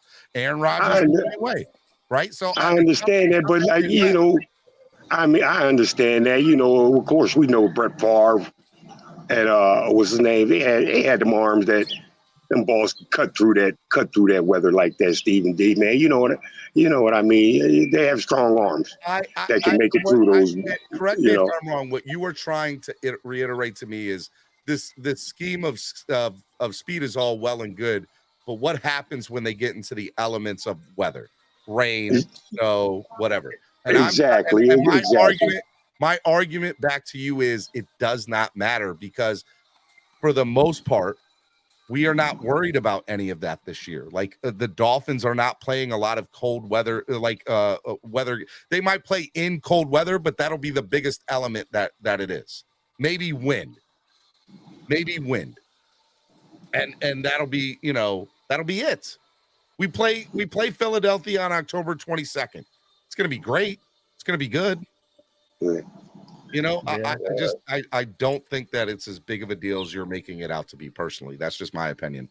Okay. All right. Now, I do want to throw this out there. yesterday, allegedly, let me throw that in there, allegedly, it was announced, through back channels and beat reporters in New York that the Dolphins, when Saquon Barkley was franchise tagged, hit with the franchise tag at the beginning of the offseason, that the Dolphins made 2 trade offers for him. And now we don't know if this is true. Now, Dalvin went on Rich Eisen's show, basically said, hey, look, I haven't had any offers.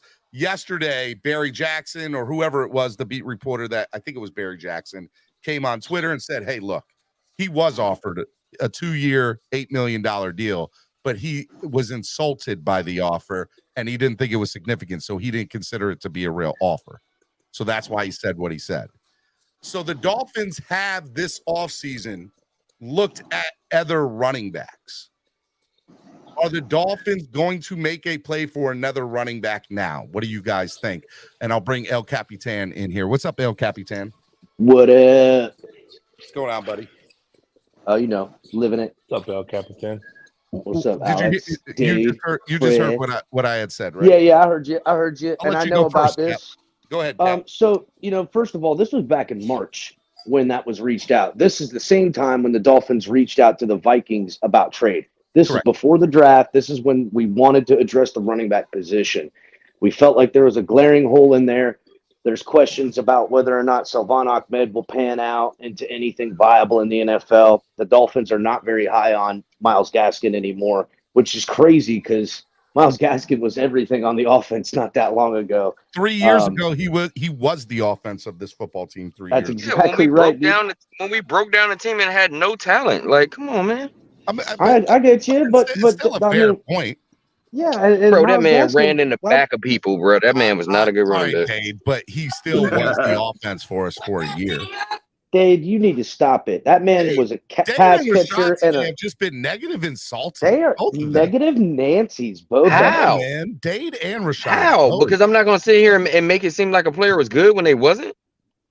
The guy had how many yards did he have that year? It was like 1,200 or something total yards. It was over 1,000 total yards. Anyhow, again, they're not high on him. What I do? They're not high on him, no matter what. Yeah. What I do? So this is before A-Chain was drafted. So, they reached out to Saquon. I remember when the rumors were coming around about it, and we were talking about it. Everyone's like, "No, you're crazy. That didn't happen." Now here it is. Same thing with the Cook talk. They're gonna sit here and say that. Cook said, "Oh, there's not an offer." He never had over 1,000 yards, just to be fair. Yeah, but it was all-purpose yards. Okay. He had a lot of passing yards. I know you ain't talking about. Talking about Gaskin, bro. They trying to sell you Gaskin was decent. Go ahead, Cap. Finish your point. Gaskin, We're not here to argue about Gaskin. No. Anyhow, Dalvin Cook saying that there wasn't an offer. That's just not true, too. You guys know that. Again, it was Alan Pupar, Omar Kelly. It wasn't Barry Jackson. Yeah. Well, Barry Jackson, too. They all piped up. They're Oh, like, they did? no, Okay. that's not true. That's not true. So, yeah. They don't know nothing. They don't know nothing? Nah, they don't know shit. Just like nobody believed the Saquon Barkley to Miami trade talk happened. Now here it is. Months later, it comes out. I don't believe Greer went to them and said, "Oh yeah, we did offer him a contract." I don't know what he's talking about. He's lying. So all right. So to be fair, what I want you to answer me this: what is the benefit of Dalvin Cook admitting that the Dolphins made a 2-year, $8 million offer? There's no benefit to him saying that they did that. It benefits him to deny it and say, "I haven't gotten an offer from anybody," because that is an insulting offer that the Dolphins sent to him. To be fair. Well, what he doesn't want, he doesn't want a floor price point. That doesn't him saying that doesn't benefit him either. No, yes, it does, Rashad, because what he doesn't want, he doesn't want people out there thinking, "Hey, the Dolphins only offered $4.5 million," and they're going to call him up and say, "Give me $5." It doesn't benefit him towards the Dolphins. That's what I mean. If he wants to be a Dolphin, let me just answer Newfoundland, and you guys can finish this. Newfoundland, yes, Cameron is still associated as well as I am with Tailgreeter. Go to tailgreeter.com or download the app and type in East 32 Dolphins Tailgate. and you will see all the tailgates for this year. And you can go ahead and start buying them now. So go to tailgreeter.com or download the app, and you will see all of that there, Newfoundland. Sorry, go ahead, man. Anyhow, I don't think Dalvin. Look, here's what I think. The word is out. The owners know. GMs, owners, everybody has a price point on what Dalvin is worth at this stage in his career on a perceptive 1 or 2 year deal. And Dalvin, and also the owners know that Dalvin wants to be in Miami and that the Dolphins have offered him a deal. What I'm not going to do, which no team wants to do, is bring a guy like Dalvin in, start, trying to get a deal done with him for him to only take that contract back to the Dolphins match it, and then he turned them down. Nobody wants to get played like that. All right. So to be fair, what happened was Dolphins showed interest in a girl. The girl got all oh, I'm so excited that he likes me, blah, blah, blah, blah, blah.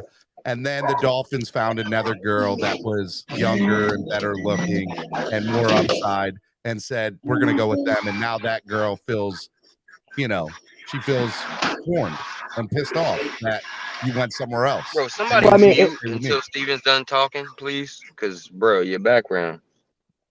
Yeah. So is that basically what happened, Cap? That's exactly my understanding to the fact. Hence what Wayne D Experience is saying in chat that I don't do my research. I got a whole team of guys that do nothing but research, as you know. So we make sure to fact check all of whatever we're getting. So when you got a bunch of people putting stuff together, you kind of decipher what's smoke and what's fire. That boy said I got a team of people, boy. I do, son. Come on with it, dog.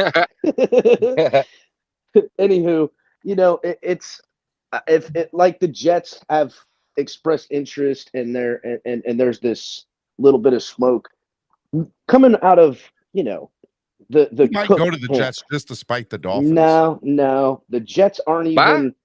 By my understanding, Breece Hall is gonna be all right, at least early enough in the season for them to not make a. Yeah. Do you want to see a sex symbol real quick? Of course, yeah. Look at that. Look at that, man. Look at that. Hey, man, why y'all being weird, bro? Look at that, man. Listen, first of all, I'm gonna have to get with the program and sleeve this arm up. Hey, what's he doing, Dick? He's a quarterback. All right, he's a quarterback, man. That man is awesome, dude. That looks like a guy who, you know what he's looking at right now? He's like Super Bowl, Lombardi Trophy. He's doing triceps. He's doing dips. He out here. When I dip, you dip. We dip. Right. Thank you, Cap. That was good. That was good. Yeah, but everybody. All right, I should have said pause. My bad. Yeah. Daniel Taylor said NSFW Tua. You're right. Yep, you're right. NSFW. I love that Tua is like he tell me Tua, it doesn't seem or look like a whole different person than 24 months ago. 24 months ago, I could not have imagined Tua like this. There's no doubt. I mean, just the guy, that personality we see is a complete 180. And just with the players that came out yesterday, how about Xavier Howard in that interview? Boy, he dropped a couple of F-bombs. Dude, he was so offended that fans are saying that he's taking a step back. And to be fair, people on this show, fans, he must listen to the clock blockers. The spicy movement, bro.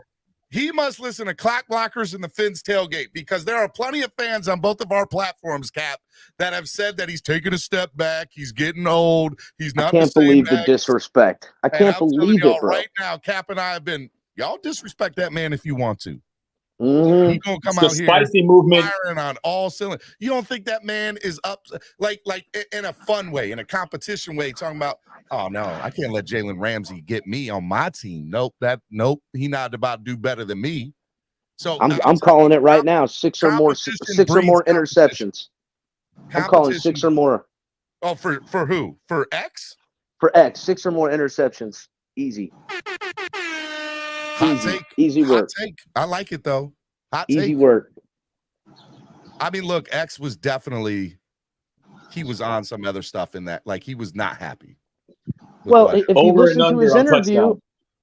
listen to his interview, he was playing with injury all year, as everyone knows. He had that Yes, he looks nagging better groin than injury. Trash Flow is gone. Yay. Hashtag Tatua. Love it. Love it. But, Xavier Howard played through injury all year. He played more snaps than he should be playing. Didn't get a lot of rotation. We had a decimated secondary. And he even said that he was being put in motion a lot, trailing the number one wide receivers all game, playing that man coverage. We're going to a off-man zone now. So this is right up his alley. And with Ramsey there, forget about it, bro. Look at this cat. He out here putting on a show for these people out here, boy. I ain't gonna lie, that sleeve looks tight. I like that sleeve. Yeah, I got to get my tattoo game on. It's been too long. Oh man, so okay, year 4, man. Now he's working out in year 4. Come on, man. Come on, What are you talking about? That man, what are you you don't remember 2 years ago when that man was hitting a golf ball and the pitcher was jacked up Tua 2 seasons ago? Come on. I remember, I'll tell you what I remember. I remember everybody using Photoshop and cropping him, making him look like a giant. That's what I remember. Yeah, come on, man. Come on, Mr. Fred. Don't hate Mr. Fred. Don't hate on the man that's gonna get a Super Bowl ring, okay? He gonna get us the Super Bowl ring. I ain't worried about him. I ain't worried about Tua. Yeah, I ain't worried about Tua. I'd like to think so too, man. I'd like to think so too. Then and then I just all of a sudden get a punch in the face, man. And you know what, Fred, Mr. Fred, that is a fair point as a Dolphins fan. And you, like many other Dolphins fans, have PTSD. And the last thing you want to do is deal with my hopium and get high on my hopium and be like, oh my God, the Dolphins are going to be so great this year, and then get punched in the gut because how many touchdowns, Steven? Your hopium is betting on how many touchdowns this season from him. Well, I don't bet, you know that, but I said yesterday I took the over with Tua with what did I say? 30? Only 30? No, I took the over. I think he's going to have more than 30 or 35. Why not 40? What happened to the? I said that if you listen to the show the other yesterday in my hot takes, I had 10 takes. I said I think he's going to get about 40 touchdowns this year. 40 plus?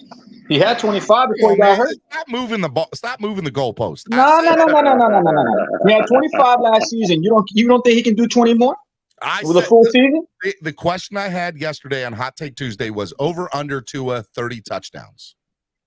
Yeah, but how many games played? How many touchdowns in a whole 17-game season? Only 30? I just said the over. I think it might have even been 35, I said. Yeah, give me an exact number. What did I say? Did I say 30 or 35? Somebody go back and listen to that show yesterday. Man, you better do over 40.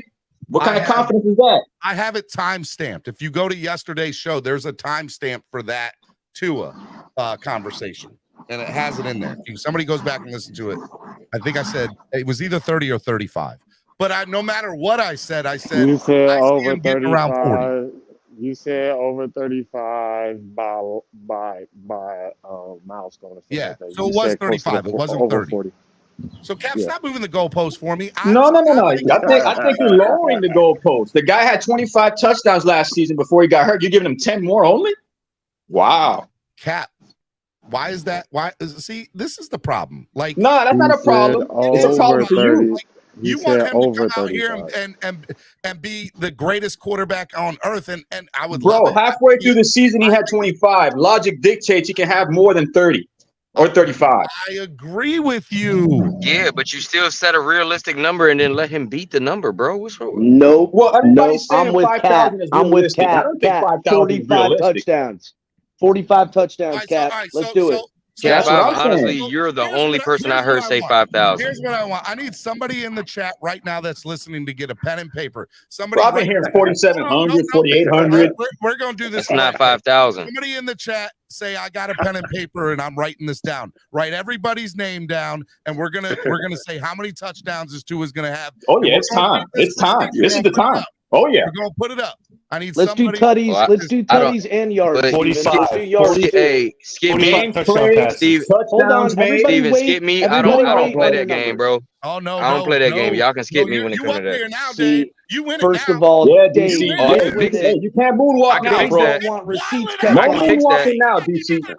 Don't run and Ain't hide no now, moonwalking. Dave. I just don't do that. Y'all can do what y'all want to do, but I don't do that. Don't run Dave and County's like, hide, I'm not Dave. going to Let be the Hey, peer look, receipts pressure be into kept. giving an answer. Okay, I you're not I going to peer pressure me. All right. I'm giving Tua 33 touchdowns this year, bro. Hold on, wait for 33. someone in chat to say that they got it. Let's do yards as well, Steven. And Dave, don't run and hide, man. The receipts Oh, don't I'm not yeah, hurt. running yeah. and hiding. Let's I'm go. The just not gonna receipts make a don't pick, hurt. so y'all can waste y'all time if y'all want to. I got a question. In the chat. I Come got on, a somebody question. write this down. Steven, why the hell don't you got a pen and paper? Raph is in chat. You sitting I'm going to do in 15 your million office. things, including write this down. You sitting in your office. Rashad, If I'm you don't sitting. I turn am left, going through Twitter. I'm going through the chat. I'm making sure StreamYard works and the internet is on. Come on, man. Thank you, Moya TV. Hey, Moya TV is going to write it down. DM me in Twitter later. All right, here we go. Cap for life. Give me touchdowns and how many yards Tua is going to have. Okay, by my logic, he's playing all 17 games. For first and foremost, so we go by that. Oh, we're doing by that games now, factor, too? right? Okay, go ahead. Okay, we go by 17 games played. Yep. Logic dictates with his numbers last season, they can't go backwards. You have to put 4,500 in yardage. You have to put 40 plus touchdowns. So I say 42 touchdowns and give or take 4,600 yards. Okay. If healthy. 4,600 yards. If 42 healthy. touchdowns. All right. No, you wanted to put games. You think he's playing all 17? Yeah, that's what I'm saying. We have to set that foundation. I'm asking, how many games do you think Tua is playing this year? I just said 17. You have to set that first as a factor. All right, fine. No way. I'm not doing that. Cap, go ahead. What happened? You guys don't want to do the if healthy game? Y'all sitting here. Y'all You guys don't want to do the if healthy No, game? because if there's a game that Why? he misses, the metrics Oh, get man. thrown out the window. We're throwing out the baby in the bathwater. He might miss a Oh, game or man. two. I'm not So how many playing it. games? So how many games does he play Cap and for Dade it to County give us? sitting here walking away. That wasn't They the don't wanna question. play. Y'all should just stick to the yardage and the touchdowns. It shouldn't right, matter all right. about That's games right. played. Thank you. All right, Thank you, Dade. Thank you, Fine, Dade. just stick to the yardage. I didn't say. Man, it sounds like you guys aren't wanna put confident in games All played. right, Cap. We're just doing yardage and touchdowns. Yardage All and right, touchdown only. All right, fair enough. Cap, yards and touchdowns. Me? I just told you. El Cap next. Oh, okay. Okay. All right. So I'm going to go 4,289 yards. Well, that's very specific. What? That's right. That's right. That's Okay. specific as hell. That is right. That is right. And I'm saying One more time for Moya TV so she hears it again. Or he hears it. Sorry. He hears it. 4,289 yards. 4,289. And how many touchdowns Tua is going to have this year? So I'm going to give you passing touchdowns and rushing touchdowns. Ooh. Okay. All right. Y'all keep on wanting to move to Oh, that's a game changer. I'm not I'm moving about the to say goalposts.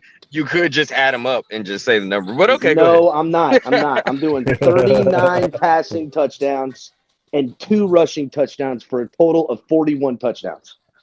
Okay. All right. By the way, all right. if he does that, he's the MVP of the year. Fred, Mr. Fred.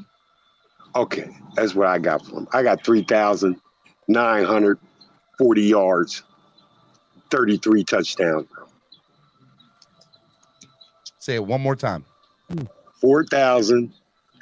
What did I say? 3,944 yards. Y'all are so specific with these numbers. I'm just, you know. I mean, you meant 3,944, so he's gonna be 50 yards short of 4,000, bro. You may as well just say 4 grand. Hey, what's up with y'all? Why is everybody being so difficult and weird? What's wrong with y'all? He's going to fall short. He's going to fall short of 4,000 yards. God. 33 touchdowns. Don't be scared, Dade. Don't be scared. Y'all are funny, bro. Y'all are funny, dog. Mr. Fred, how many touchdowns for Tua? 33 touchdowns. All right. Todd. What's going on, fellas? How many yards for Tua this year? How many touchdowns? I'm gonna do the double 4,900 yards and 49 touchdowns. Breaks the team record. Did you say 49? Oh, damn, that's nice. That's bold. That's a hot bold take. I'm gonna go bold. I'm gonna go bold. They're the highest scoring offense. Todd going hard in the paint. No doubt he going hard in the paint. All right, Todd, go back on mute. Got a lot of background noise. All right, Alex, your turn. All right, so I think that Tua goes for 40-01 with 40 touchdowns and 8 picks. And he rushes for 2 touchdowns. Are we putting that, Alex? Picks is a good category. He has 4,001 yard. He said 40. Bro, this is what I'm talking about. Yo, y'all are so weird, bro. I'm here for it. It's Wildin' Out Wednesday. I'm about that life. Hey, that's funny, bro. Y'all are and how many touchdowns, Alex? 40 and 8 and 2 rushing touchdowns. 40. We're not doing interceptions. 40 Yeah, touchdowns. we're not doing interceptions. All right, that's fine. All right, Dave, your turn. Ain't got no turn. Yes, you do, Dave. Dave. Do it, bro. Do I it. don't. Dave. All right, everybody. Regardless, bro, you're not gonna make me pick that. I don't want to pick, bro. Like I said, y'all can go ahead. Everybody in the chat, go after Dave. Tell him he's got Dave, just throw it out there, bro. Just throw something out there, bro. Don't run. Don't be that. All right, 2 and 2, 2 yards, 2 touchdowns. All right, yeah. Hey, it's a number. Hey, y'all wanted something, right? Like I'm telling you, I don't do that, bro. I watch the season, bro. Bro, he's doing the Price is Right, bro. I know. He's like, I'm going to bet $1. What is I waste my bet? Thank you. Thank you. I bet you what I just said was still better than 4,001 yards. Like the hell out of here. Like, come on, bro. Like, he said, Fred, you laughing over here? 344 yards. Like, what's wrong? Like, I'm not gonna sit here and play this game, bro. I'm not doing that. I'm not, dog. My favorite part is Alex's 4,001, please. I'll go 4,000. 4,001 yards. Like, I'm good, bro. I don't throw numbers out there like that, bro. Alex is playing the Price is Right, apparently. Moya, that was funny, man. That was funny. That's funny, bro. Hold on, Moya. Who had the lowest amount of yards and who had the highest amount of yards and who had the lowest touchdowns and who had the highest touchdowns? And then I'm going to give you my pick. I'll give you my pick after I find out those, Moya. Who had the lowest and the highest in yards and who had the lowest and the highest in touchdowns? Come on, we know I had the highest in yards and touchdowns. So you already know that. You sure did. You did have the highest in yards and touchdowns. You over here talking about 4,900 yards and 49 touchdowns for 2 weeks. Yeah. Whatever you're smoking, it's good stuff, man. That's all I know. It's good stuff. It's primo, bro. Okay? Oh, it definitely is. If It's premium. Exactly. It's premium. Fred was lowest. Cap for life was the highest. Well, what did Cap say? I said it'd be up to like 4,600 yards and 42 touchdowns. All right. Well then, yeah. So, and Mr. Fred, how many touchdowns did you say? 33. 33. All right. I'm gonna go 4,002 yards. Oh my god! Y'all. Wow. Whatever. At least you're not alone, Alex. That was good. Oh my gosh, Steven. Really? And I'm gonna go 40 touchdowns. That was a Price is Right. Basically, you got him at 4,000 yards and 40 touchdowns. Steven, All right. 4,000 yards, 40 Now, touchdowns. Steven, remember now, Tyreek said he wants 2,000 this year. Exactly. That's half of your yardage by itself. Hey, Exactly. okay with that? Me and Todd are on it, bro. Yes, I definitely went Price is Right on Alex. Yes, you definitely did. The price is wrong, Billy. Yeah. Oh my goodness. Oh my god. And Steven, remember you brought up all those speed receivers we had earlier in the show? Yes. You forgot Chosen, who runs like a 4.3. Yep. See, I knew I forgot somebody that's a freaking track meet, man. You could no lie, with some of the times that these guys have run, you could make an Olympic track team. That's how Barrios is pretty much the slowest that runs a 4.4. Yeah, that's insane. That's insane. Yeah, him and Easy would be a race. You know, whom on the panel eats pieces of crap for breakfast? Hella gross. Shooter McGavin. Shooter McGavin. All right, I'm gonna do a swear jar. Somebody pay my $1. You eat pieces of shit for breakfast? No. Walk away. So good. So good. All right. Let me ask you guys another question.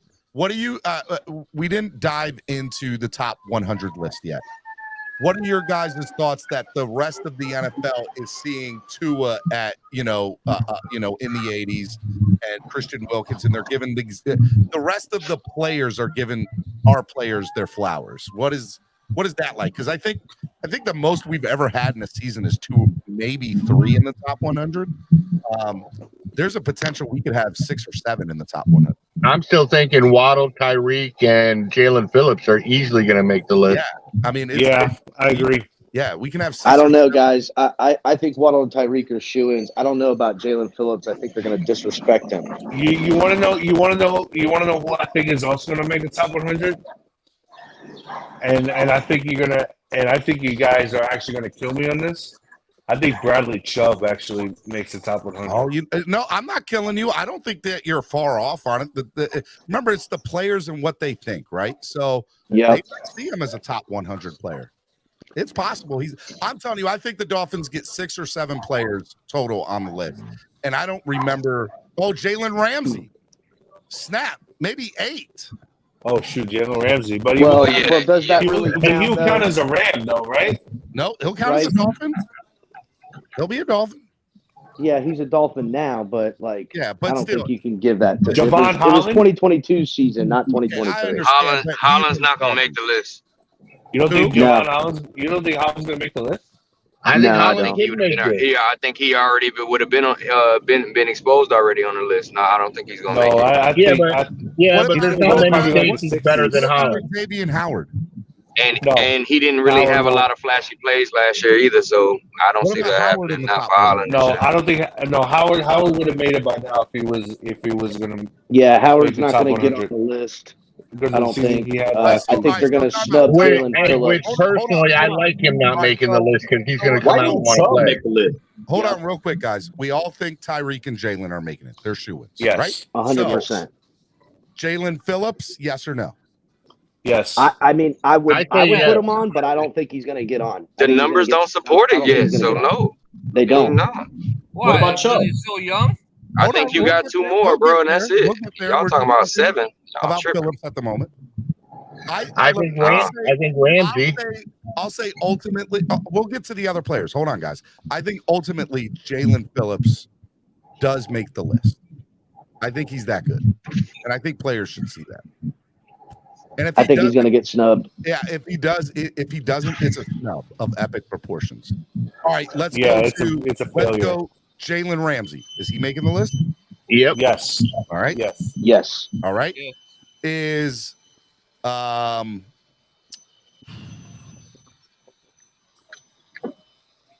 trying to think. Bradley Chubb.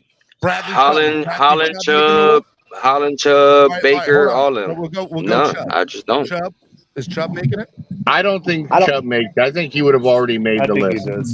Yeah, I don't think he makes it. I put him and Phillips in the same boat. That they're both going to get snubbed. One or both might make it next year. I don't think he's going to make the list because he blocked Steven. That he sure did. Oh my God! I was so upset about that, man. I didn't even do nothing. I was supporting him, man. I was a fan of his, and I still am. What happened? I got blocked, man, for asking a question that You deserve it, Steven. You know what you did. I did not. I didn't. You know what you did. Yeah, don't lie. Bro, you openly trying to trade for Khalil Mack, bro. That's obvious. Steven has been in his DMs, blowing him up every day, sending him voicemails, sending him texts, sending him provocative pictures. Bradley Chubb let me know what you did. He told me you've been sending him provocative pictures, sending him voice texts. El Capitan. Yeah, don't lie. He I told would me not what trade happened. Khalil Mack. He's like, I'm sick I would and not tired trade of this. Bradley Chubb for Khalil Mack. No. I was so upset. I would not It's so do that. funny, right? Because they Alex, you're friggin' crazy. somebody I didn't tag him, but somebody No, tagged him. El Capitan. Somebody I agree. tagged him in it. And then I go to click on his thing, and it's like, you are blocked from this person, seeing this person's tweets and everything. And I was like, That's crazy. Well, golly, what did I do? I got why Gesicki blocked people. I get it. Gesicki that man was blocking for the best blocking Mike Gesicki did ever in his career was on Twitter. Okay, that was Gesicki's soft on the field and off the field. Well, So look, his best blocking was on Twitter. Dang. So, but For a simple but question? Bradley Chubb, I didn't do nothing, Chubb. Crazy. I didn't do nothing. Hey, y'all, I got to slide. All right, man. I'll see you guys later. All right, I'm gonna play around with y'all real quick on my lunch break. I'll talk to you guys later. Stay black, Cap. You know it, dog. I would not trade Chubb for Khalil Mack at all. All right, next. Bro, we next ain't got to have question. that conversation. We all agree. All right, so next thing I want to talk to you about, Justin Herbert's deal that he got. That is absolutely, you got to remember a couple things. One, he hasn't won a playoff game, right? Number two, he signed a 5-year, $262 million extension, and he will reportedly receive 218 million guarantees. I think it makes him the highest paid player. Who?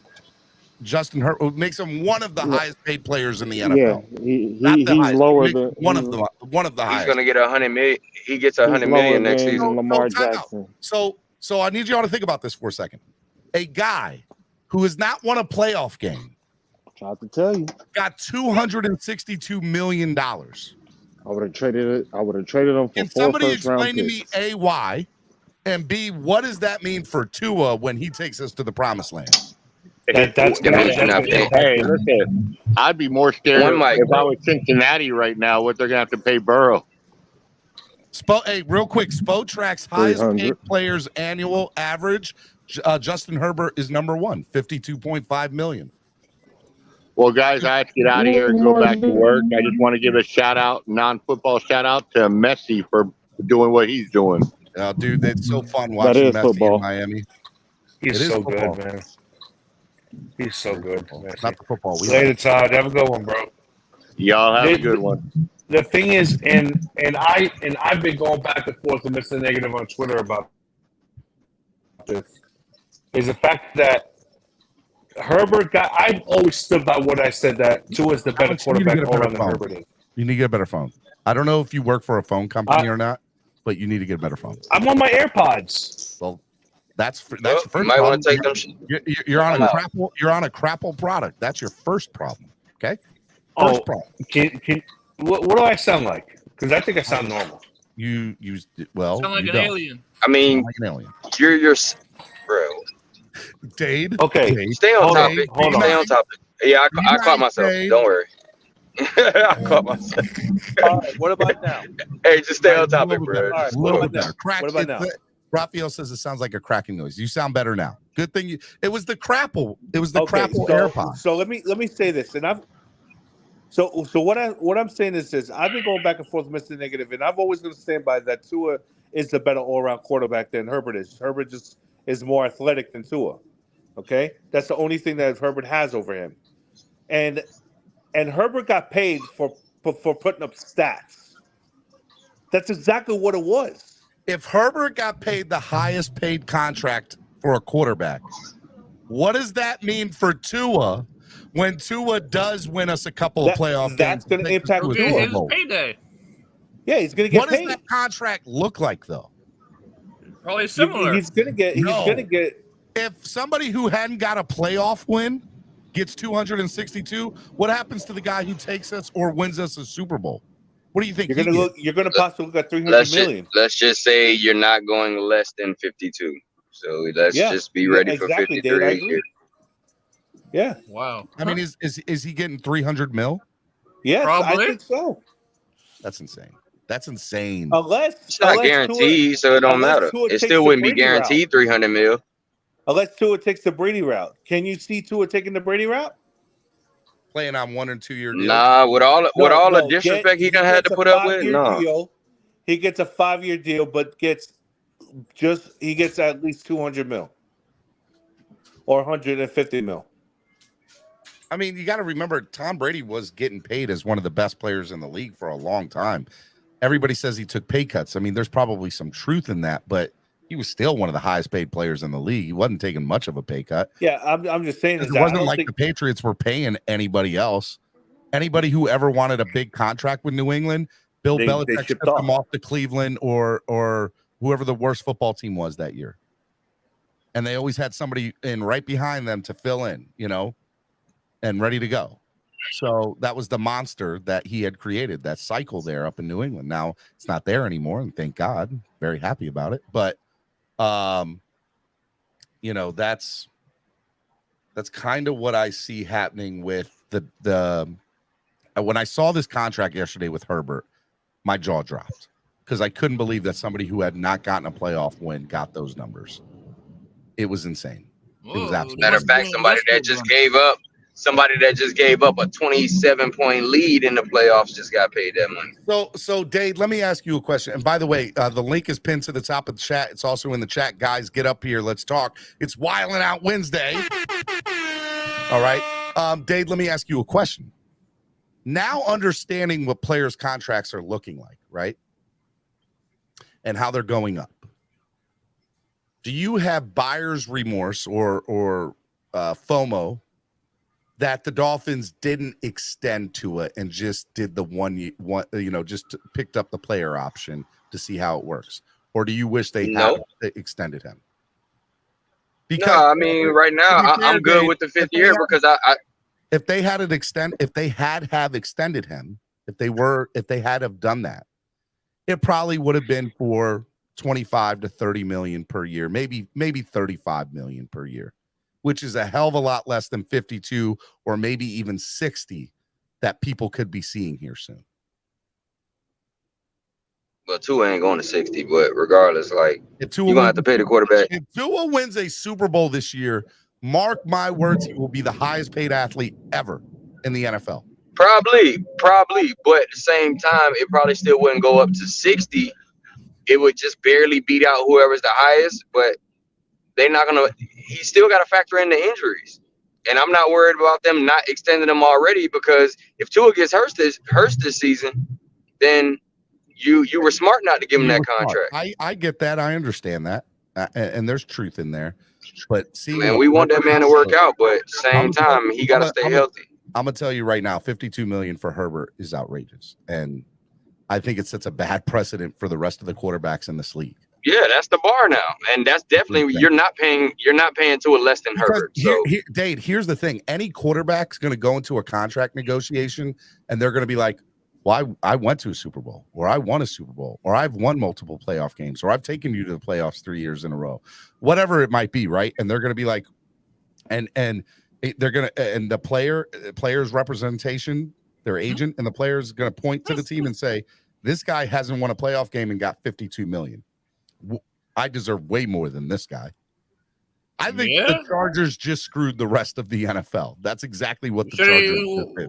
Well, it still doesn't screw us because of Tua's injuries. That's why it doesn't screw us. It doesn't screw us at the moment.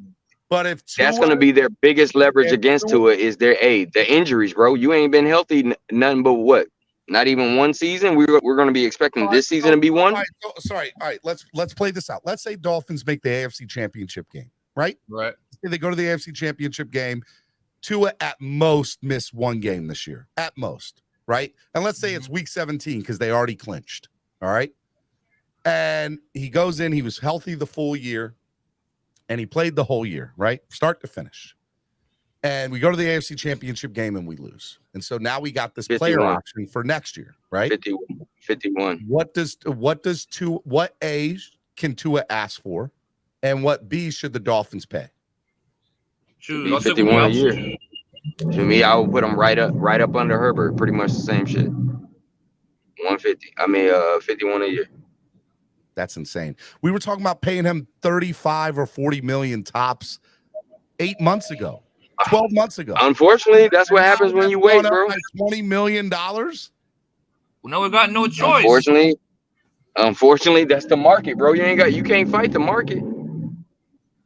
Oh my God. I mean, I wouldn't want to pay that type of money, but at the same time, That's the market. Market dictate what they get paid.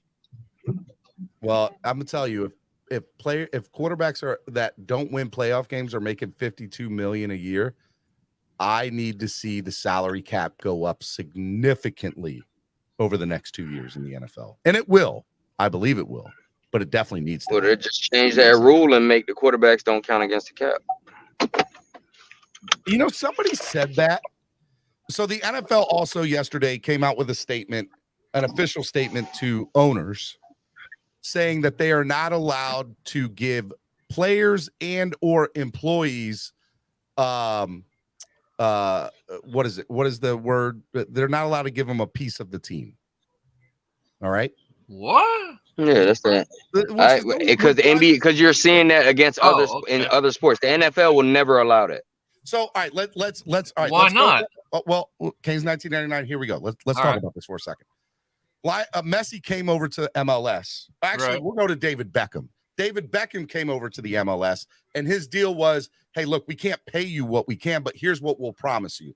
We'll promise you a very small, minute fee to be able to have your own team in this league, and we'll give you a portion of the revenue from the rest of the league, right? Or ticket sales or jersey sales or whatever it was. When Messi came over, apparently he's getting a portion of all the MLS ticket deal, the deal with MLS and Apple. He's going to be able to get his own team when he leaves, and he has a portion of ownership, I think, with the Inter Miami, if I'm correct. So it's somewhere in that range. LeBron James is saying that the next team he could play for, he might make the deal because he's going to play. Well, we don't know with Bronny, and hopefully Bronny's okay. But let's take that scenario out for a second, and I really hope Bronny's okay. He might go play for that team, and the incentive will be, hey, give me 10% ownership of the team, and you won't have to pay me a full max deal. So the NBA allows for that stuff too. Okay. Right. But the NFL's that's never been a thing. As a matter of fact, last year or 2 years ago, when we allegedly had Brady on the boat, it was the conversation of, will Brady get partial ownership of the Dolphins? I think that was something that was allegedly discussed, but you can't put that into a contract. Part of the Players Association, the part of the CBA agreement, which the Players Association in the NFL came up, is owners cannot offer ownership stakes as part of the contract deals. But the rest of the leagues around the world are doing this. They're making this part of the deals with their things. The NFL are the only ones not to do it. And the reason why is 32 other NFL owners realize that if players start getting a piece of this pie at a bigger level, they're going to start being forced out, because players and owners do not get along. They don't see eye to eye. They don't think that their league should be run the same way or any of this. And the NFL is trying to put the capiche, the cap, whatever you want to call it, the stop to this. But if players' salaries are at $50 and $60 million over the next 2 years for quarterbacks, it's impossible. But how about, maybe it's not impossible, but I don't see financially it being viable that the NFL would be able to deal with all that. Mind you, that they're having to restructure everything with the health benefits now and CTE and how all this stuff is. So I love baseball. Baseball is one of my favorite sports. All baseball contracts are guaranteed, but it's a damn shame when the Baltimore Orioles, who have a $33 million payroll, and then the New York Yankees, who have a $330 million payroll. And, you know, granted, Baltimore's winning right now. I'm glad that they are, but for years that wasn't the case. And there's no penalty. There's a salary tax penalty in baseball, but that's it. It's a salary tax. It's not even called a penalty. It's called a tax. Yeah, and so they have to distribute whatever's left over. Like if the salary cap is considered $200 million, whatever the team goes over, they have to pay a tax, and that gets flourished down to the rest of the teams in the league. So I just don't know how the NFL is going to deal with this, because I'm telling you, this Herbert deal, in my opinion, created a domino effect for the rest of the league and the rest of the NFL. Yeah. Hey, Steven, have you ever seen the situation with I think it was Charles Barkley was talking about it back in the day when him and Jordan were like buddy and hanging out, and Jordan took a glance at one of Charles Barkley's checks and says, "Bro, why are you getting lumps?" He goes, "Why don't you know what I'm saying?" Because it was a Nike endorsement, and Jordan told Barkley, he's like, "Why don't you just go ahead and instead of getting all the money, why don't you ask for stock in the company?" And Charles Barkley said that $6 million that he had, Michael Jordan helped him flip it to almost, I think it was like millions and millions of dollars. Like he said, that's the way to go is to split the stock in the companies and endorsements. So Cap for Life, you're 100% right? Like, let's break this down at its simplest level. Sorry, guys, I got a phone call. Go ahead, Alex. No, sorry, I got a phone call. All right, Alex, I got you. Part of what you're looking at with the NFL is, and looking around the league, is we'll break this down in its simplest form, Cap for Life. If I am a bricklayer, I can go work for somebody's company and I don't have to deal with the insurance. I don't have to deal with any of the BS. I get paid an hourly fee and I do my work and I go home. But if I'm a business owner of that bricklaying company, I got to worry about the employees I pay, their health benefits, all this other BS, right? Being a business owner is totally different than working for a company, right? And the same idea, but there's benefits, there's pros and cons to both of those. And so with players, and there's no brick union, there's no bricklayers union, DDG. You're correct, but you're getting really exact there. What I'm trying to say is the business ownership type of understanding a piece of the pie is better than an upfront lump sum, is something that Michael Jordan is the first person to really do that. And that was at Nike. And he basically said, I want whatever his mom told him that he should ask for all future sales or anything. That's why he makes like $1 billion a year. Or I don't know if it's $1 billion, but I think it's like 550 million last year he made. Damn close to it. Yeah, it was something ridiculous. So off of all sales that Nike that had his name on it. So it pays to be part of the cycle. But the problem is, let's be honest with ourselves. Nike never would have been as big without Jordan.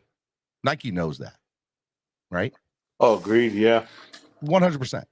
But the NFL period has survived for many years, and there's been multiple people to be the face of the league.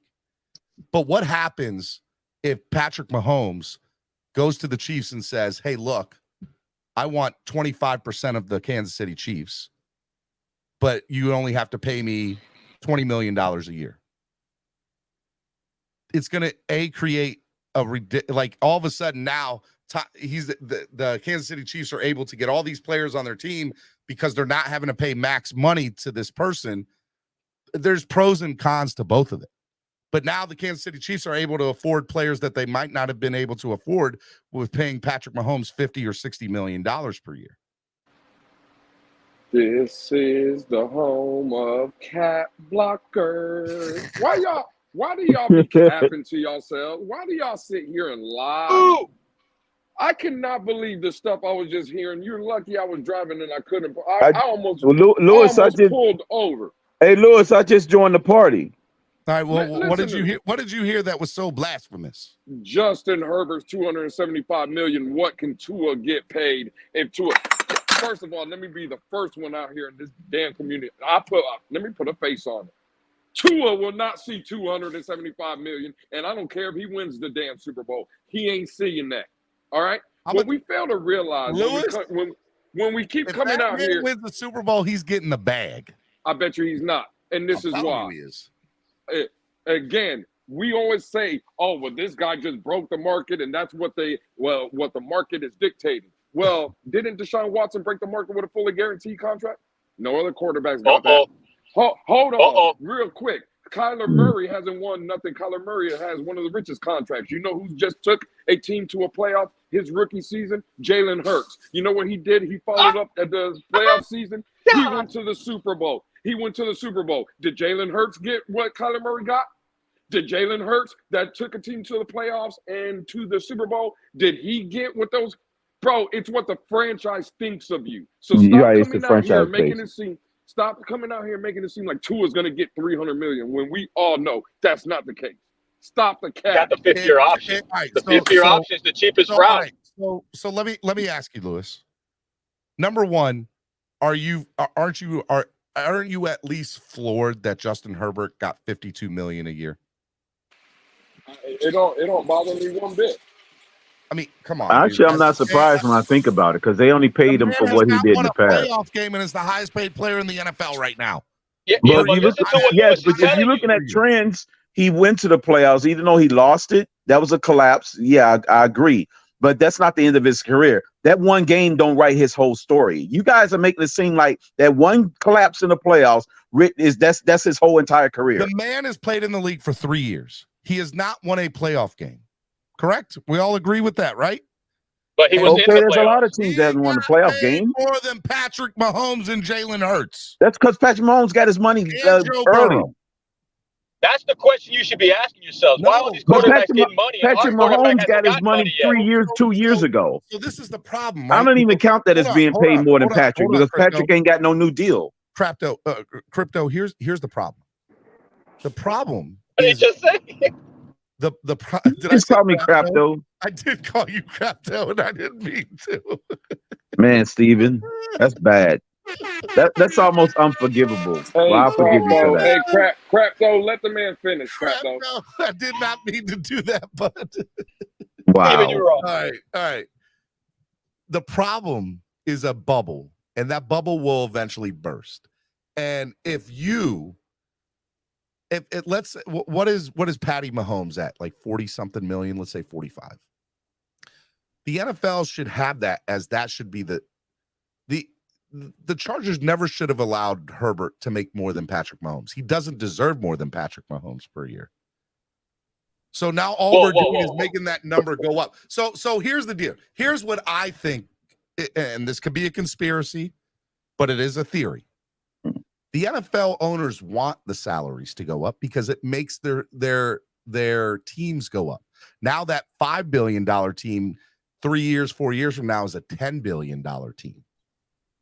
So you're telling me Justin Herbert's making more than Patrick Mahomes? Justin Herbert is making more than Patrick Mahomes right now. So what's the debate? What are we having here, bro? He hasn't earned a dime of that money yet. You don't know what they do. You acting like he just got paid. They made the deal yesterday and he got paid this morning. Why is Can someone tell me real why quick is the measuring stick for the Chargers?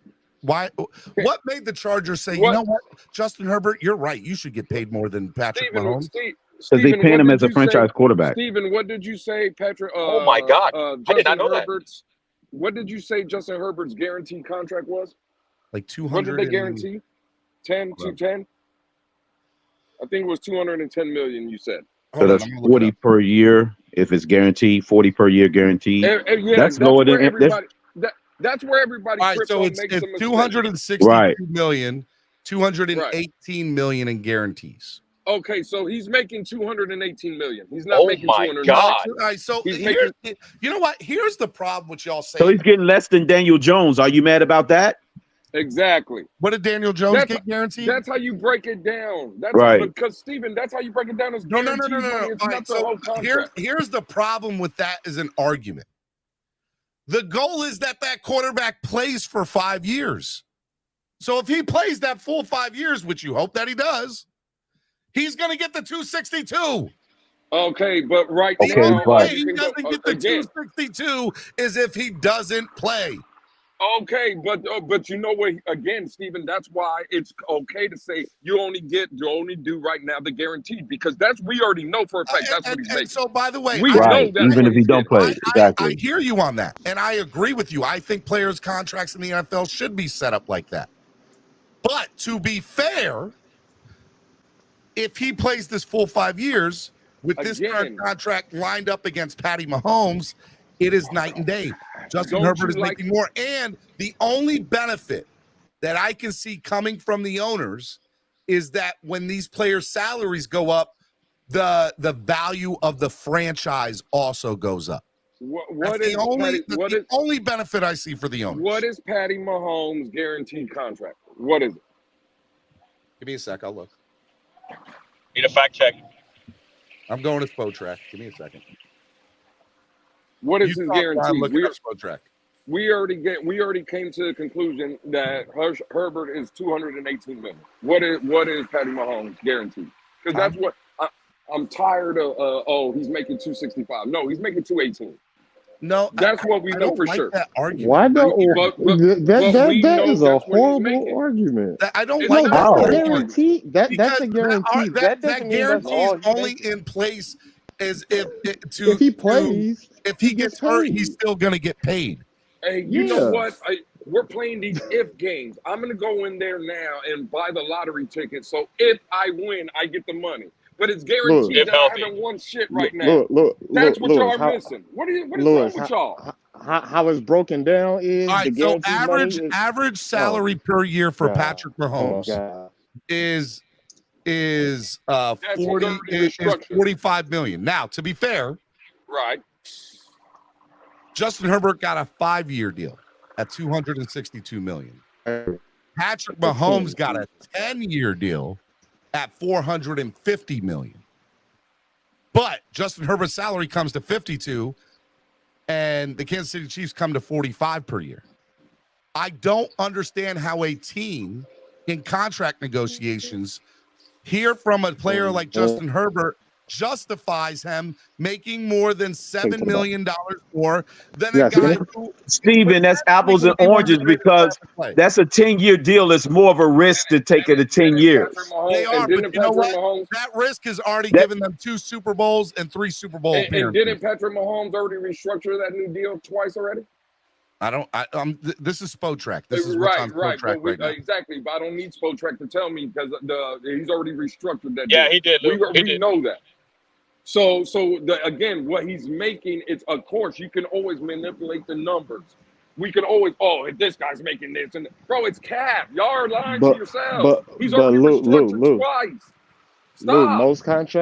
Most contracts, when you got guaranteed money, your guaranteed money is pushed forward.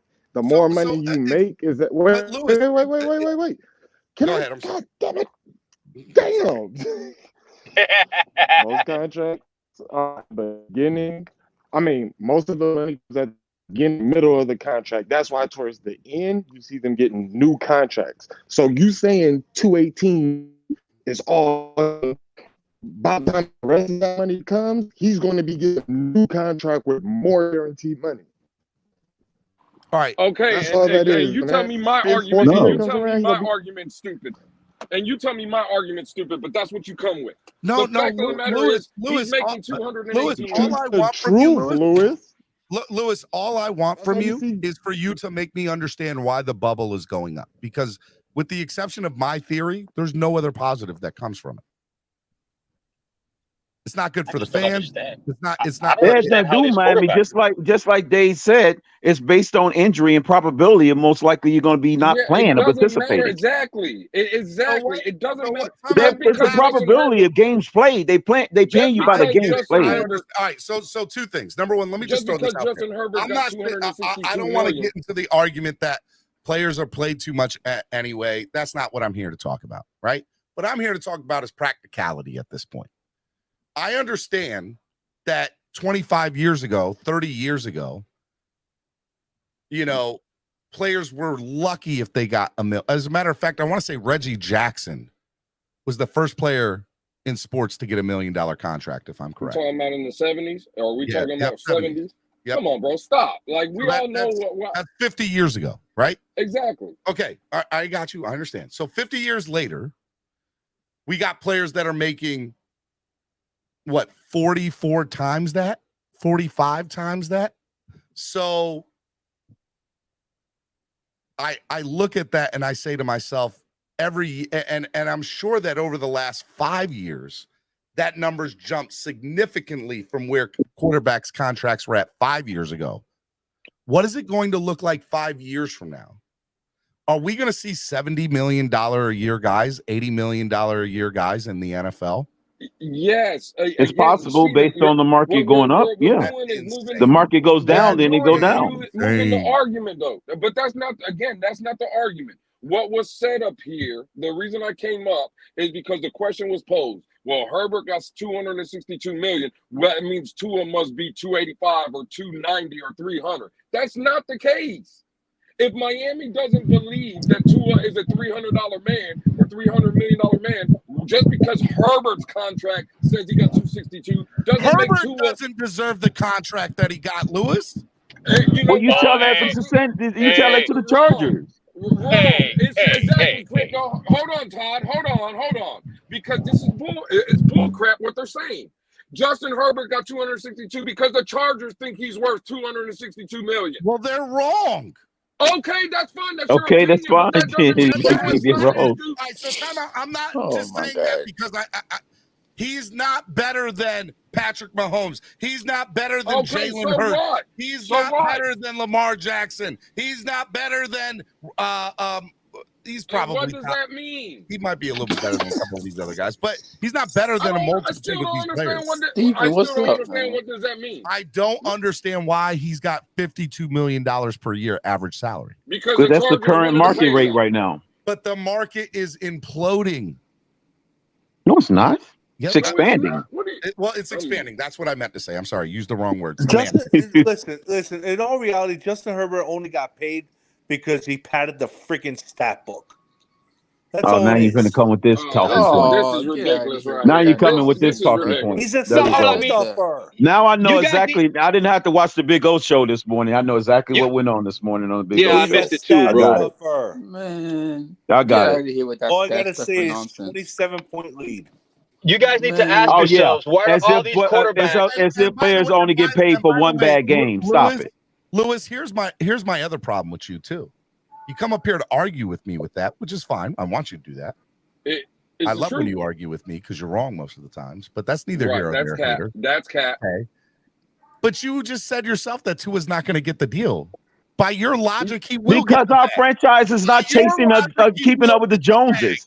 That's not our job of our franchise to keep up with the Joneses. I'm not saying that. I'm going against what you. You that's guys what are contradicting yourself.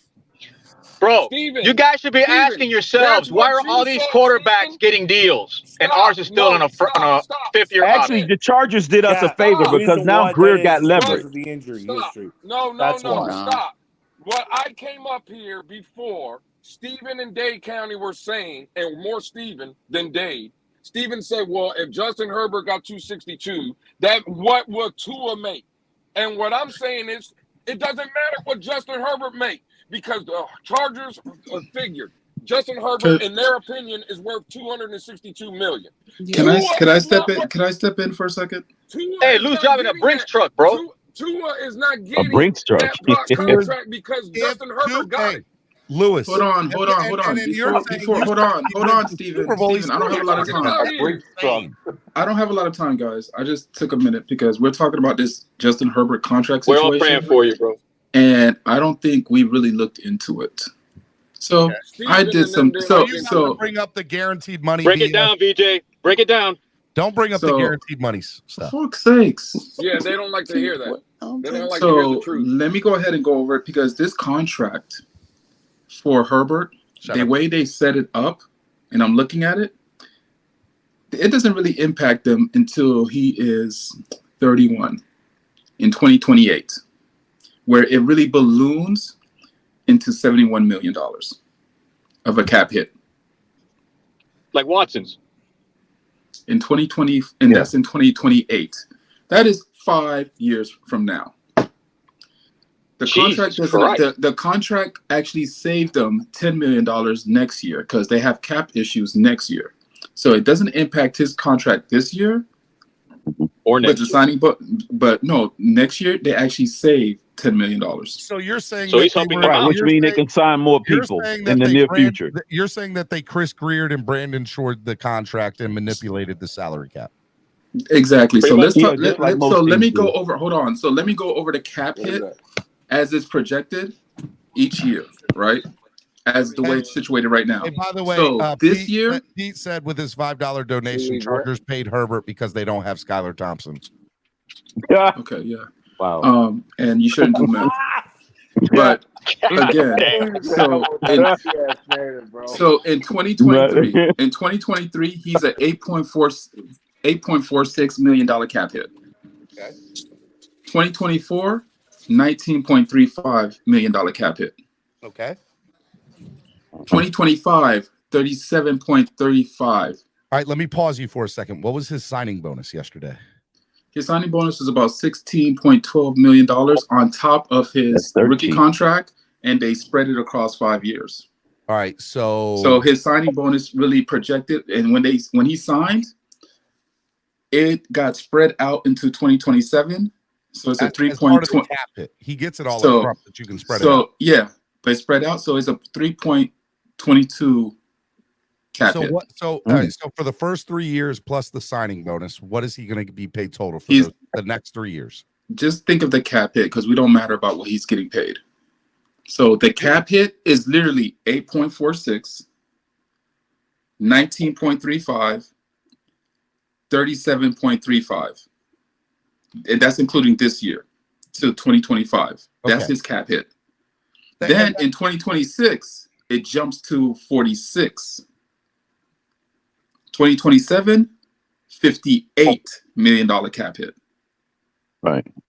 And then it balloons in 2028 to 71.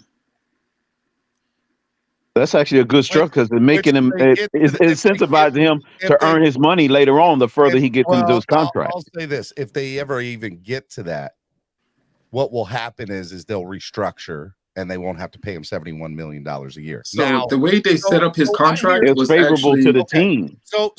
Yeah, it favors the team. Joe, I hear me and Lewis are both kind of right. Two things. Number one, they are manipulating the salary cap to make it worth, that they're not coming out of pocket and paying all this money right away, so on and so forth, right?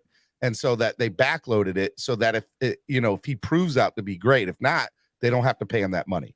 But by putting a $262 million 5-year deal on the books, Von Joe, it comes out to an average salary, although that's not what he's getting paid. I get that. So just to let you know, there's some guarantees here, but his guaranteed money is kind of weird the way they structured it. Okay.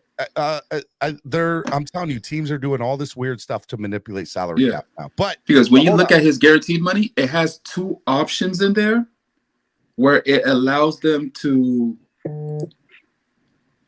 structure it in a way where it's spread out even more, his base salary, but also they could if he gets hurt, his guaranteed money balloons to $193 million. Interesting. Wow. Okay. All right. So here, and Andrevius just donated to the channel. I'm gonna say your donation here in a second. I just want to finish. They're kicking the can for real. But I am also correct by them putting out this number that it behooves the owners because it makes the value of the franchise go up. The what really impacts the value of the franchise is not the salary of the players. It's really the facility, because they built that new stadium, and that's where the value. It's really the infrastructure that they have there. So it's the facility and winning is what impacts the value. Because when you win, of course, the value goes up because your sales, your market sales, ticket sales, merchandise, things of that nature goes up.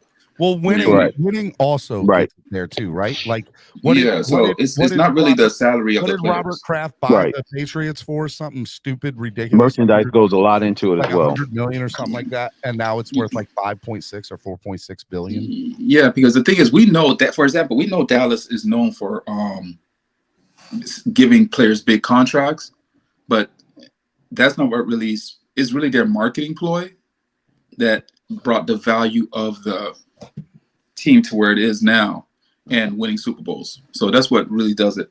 But really, when you look at this, but by the way, when you look at Herbert's contract, am I wrong in my way of thinking here, or am I just off because they manipulated the salary cap? You're slightly off.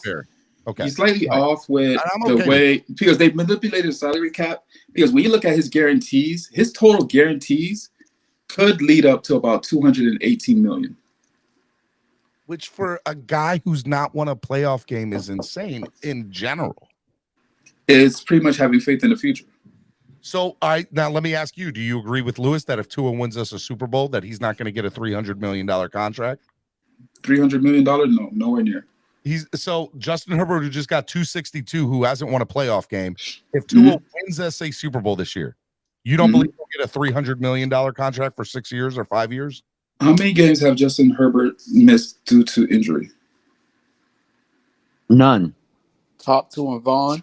He played all 51 games. I mean, that's no, and the thing is, that's just literally, and people don't like hearing it, but it's a reality where if you're a businessman, you have to take a look at risk and rewards, right?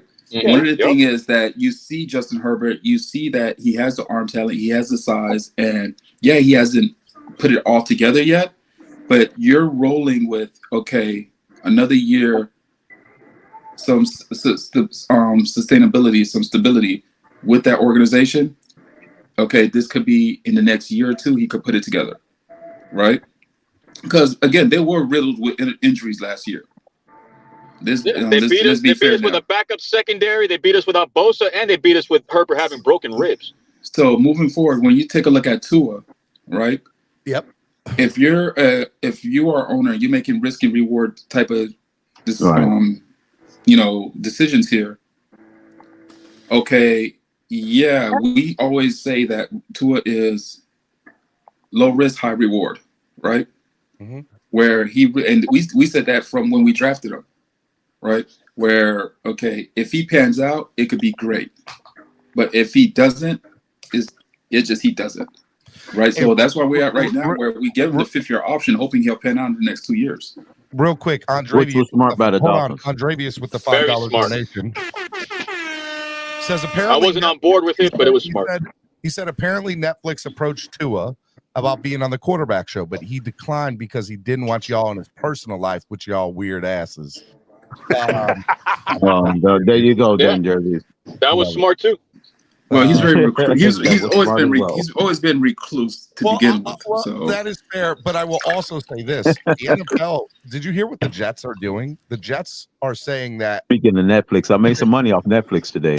They're Shout out to Netflix. They're not going. The New York Jets said that they're not going to give the same access that teams in the past have given for what is it? Hard Knocks.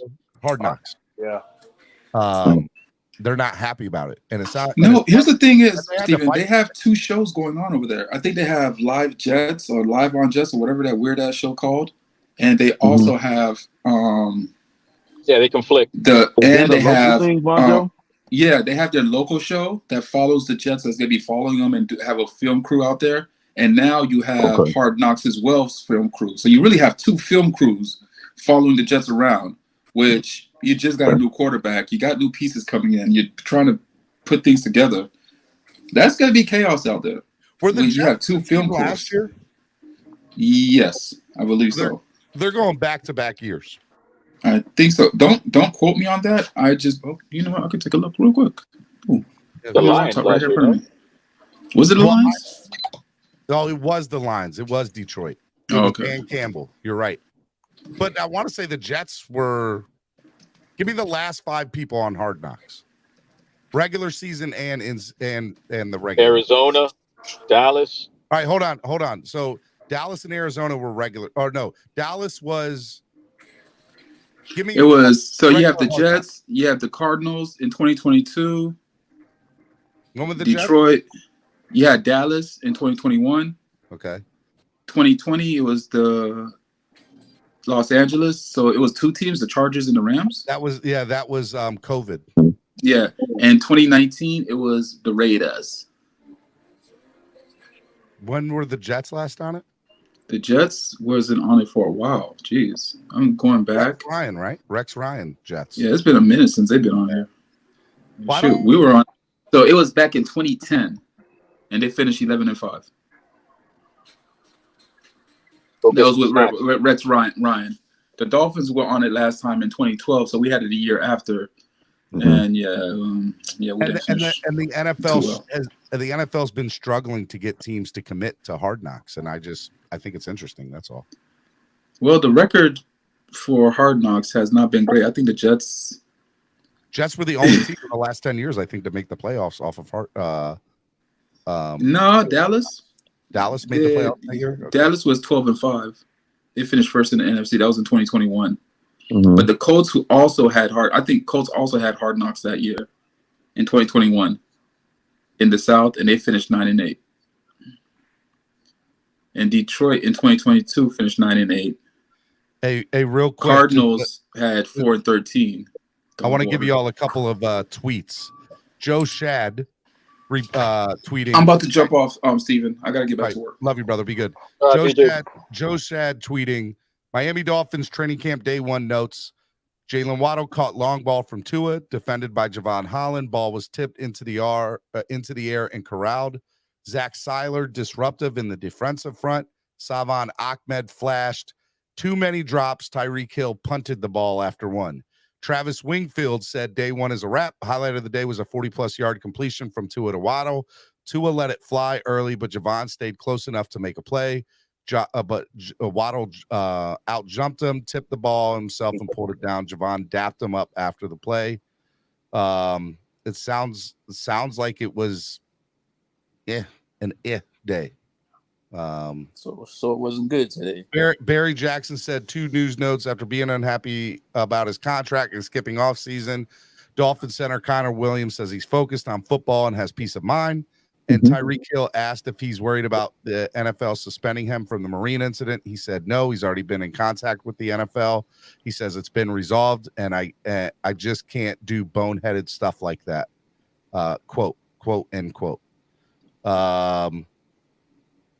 Daniel Oyafusi says Tua hasn't had any talks with the Dolphins about a contract extension outside of them picking up the 5th-year option.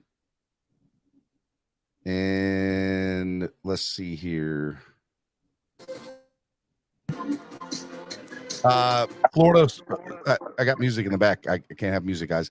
Per Barry Jackson, Tua had only 3 incompletions today. That was it. 3 incompletions. That sounds a lot better. So that's better than How many completions? I mean, I don't know, but if there's only 3 incompletions, that's good. Reporting Dov Cleveland says Tua and Commanders quarterback Sam Howell also turned down Netflix's quarterback. So far, Jalen Hurts, Justin Fields, Tua, Howell, and Matthew Stafford have turned down the show at various points. They're starting to run out of options. Tua said he watched the show this summer, but it showed too much of the personal life of the player than he feels comfortable with giving. Interesting. Shout out to Andrevius pretty much for telling that earlier. Brief Dolphins news before practice ends. Justin Bethel forcing fumble on River Craycraft and Aubrey Miller recovering. Those are pretty good. Yeah, Bethel and Miller. Nice.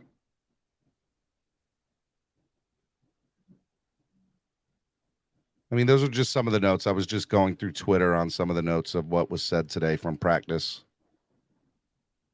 Tua saying, if we can all stay healthy, this offense can do crazy things. We can be dangerous. We have the potential to do something special for the city, the fans, and this team. Tyreek Hill reiterated that 2,000 yards is the goal. My first goal here, though, is to win a championship. Like that. Like hearing that stuff. Love that. Dolphins quarterback Tua says his new sleeve took 3 sessions, and it represents his first born child and has a lot of cultural significance. It is a tight tattoo, I have to admit.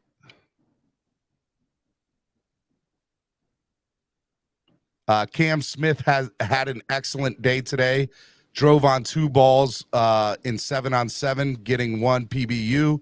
And team, he drove on a throw outside from Skyler and had a chance to pick it, but it didn't survive the ground. Xavier Howard got the defensive sideline fired up with good coverage and PBU on a throw to Tyreek. Let's go, Cam Smith. Let's go. Cam Smith, I'm excited about him. Me too.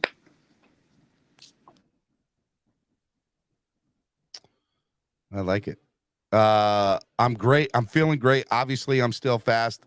If I keep traveling the country, who knows? I'm enjoying my life and having fun. This is from Tyreek Hill. If he's still considering retirement after his deal is done,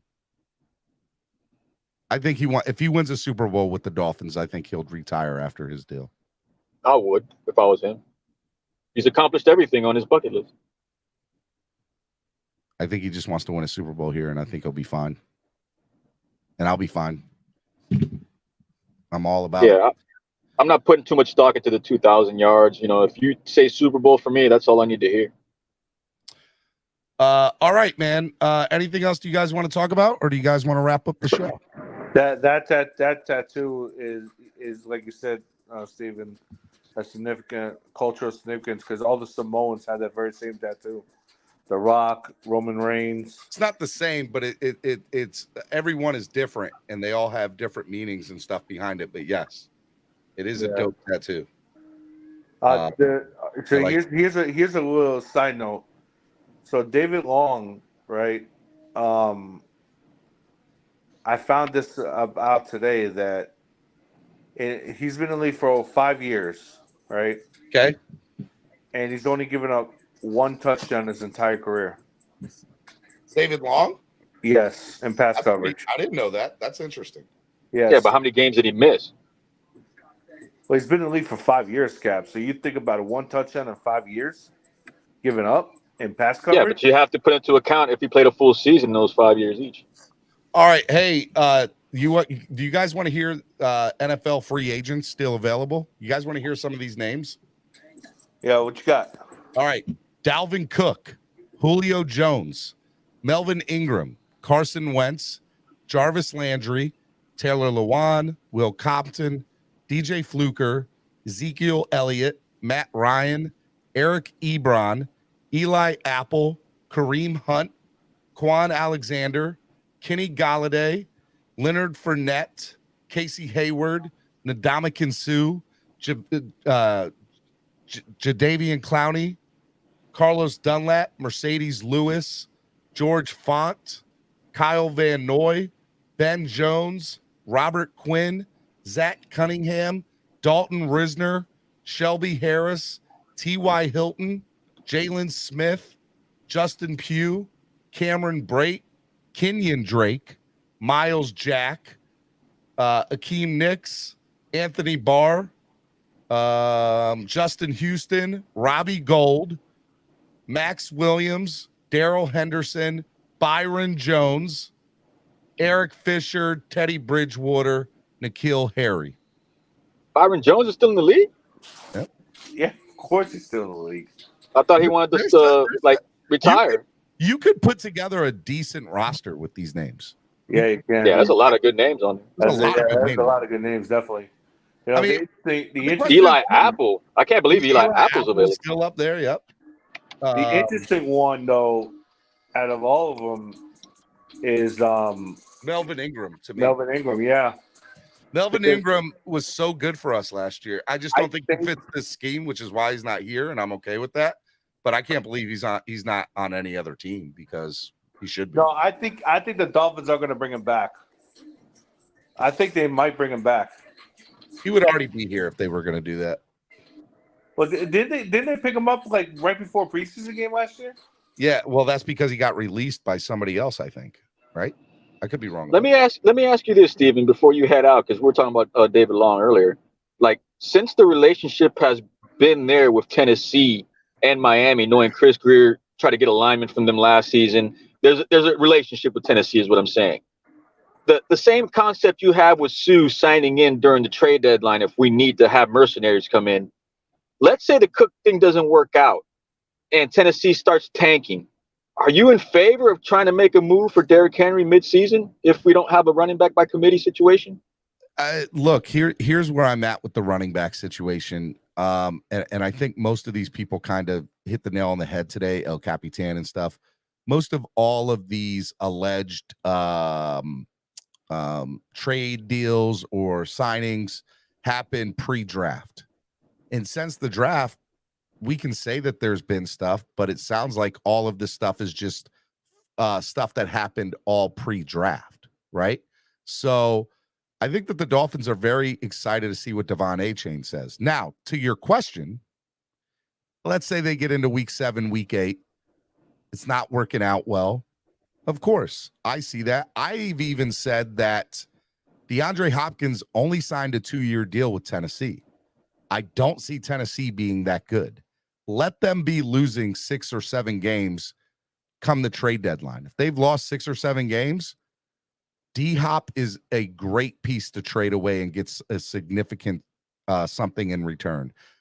Derrick Henry is a significant name to trade away and get something in return and rebuild that team from the ground up, right? So, I think they got Will Levi, right? Didn't they get Will Levi? Am I correct in that? Not too sure. But yeah, I mean, as far as King Henry's concerned or Derrick Henry's concerned, I think it all depends on where the Dolphins are at come around the trade deadline and what the running game has looked like. My hope is Devon Achane turns out to be a stud, and be like we were all trying to get whatchamacallit, Dalvin Cook. We didn't need him. I hope that's the case. And I purely predict that probably will be the case. Yeah. No, shout out to Rashad, man, because he had me thinking about that yesterday. I heard him say that yesterday. I never wrapped my head around that because I was thinking about like not the pass rushers, the D tackles. And I said, damn, that's true. Because if Tennessee does tank, they're already on the books for Derrick Henry. They can go ahead and trade him. Correct. And there's going to be a lot of other people and other big names that you see. We talk about the AFC. They're not tanking. What's this narrative coming that they tanking? No. What I'm saying is if they suck, not tank. Wrong choice of words. My fault. You gotta be careful when crypto is. I'm just playing crypto. I'm just playing. Bro. No, that's my bad. That's my bad.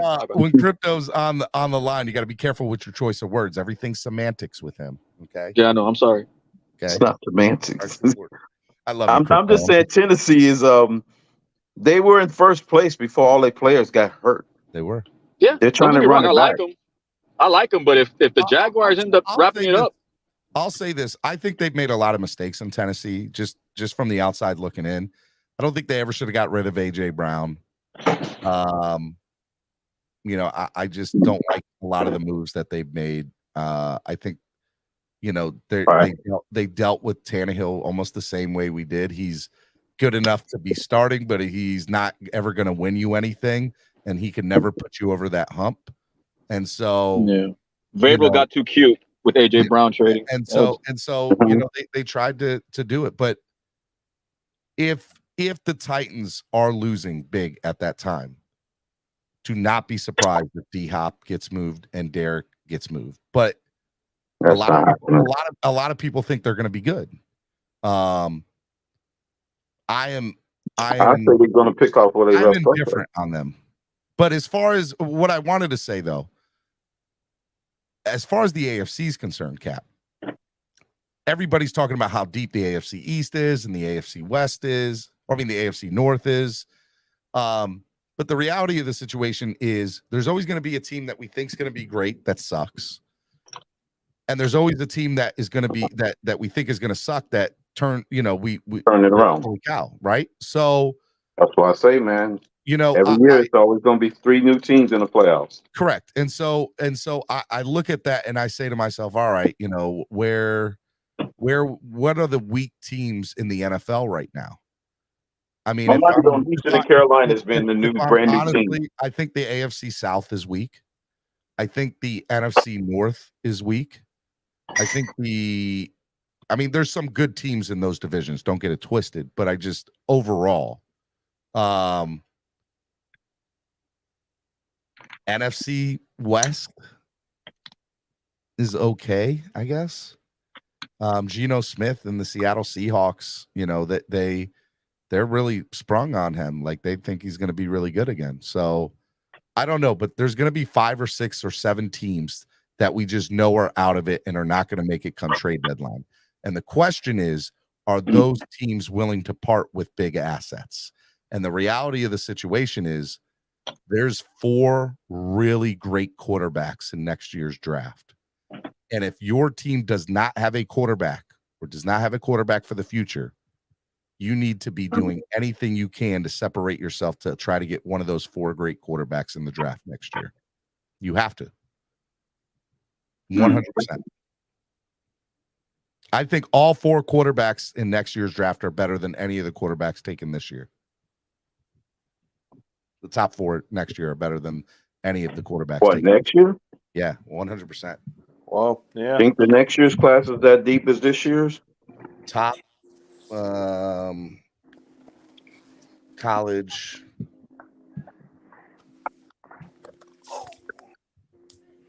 quarterbacks. Well, we know the guy who I love, man, Caleb. Caleb is number 1, right? Caleb's number 1. Caleb is number 1 from USC. Michael Penix Jr. is a 5th-year senior who had over 4,000 passing yards and 31 touchdowns and 8 interceptions from Washington. Drake May from North Carolina. Drake May, in my opinion, is better than C.J. Stroud or Will Levi or any of the guys who were drafted in the draft this year. And then Bo Nix. Bo Nix played at Auburn. He played at Oregon. He knows pro-style offenses. He's smart with the football. I mean, in my opinion, maybe I take C.J. Stroud over Bo Nix, but Bo Nix is still right up there. He probably would have been the 2nd quarterback taken in this year's draft, and he'll be the 4th in next year's, and maybe the 5th, because Jordan Travis out of Florida State, I mean, that kid is special, and I can't stand Florida State, but I know Jordan Travis could translate very well to the NFL. So, look, the quarterbacks in next year's draft are creme de la creme. And I'm very high on a lot of the quarterbacks in next year's draft. And most you saying that because of Caleb Williams? I love Caleb, man. I told you all I think Caleb is the best quarterback draft prospect in the last. What if he goes to the AFC East opponent?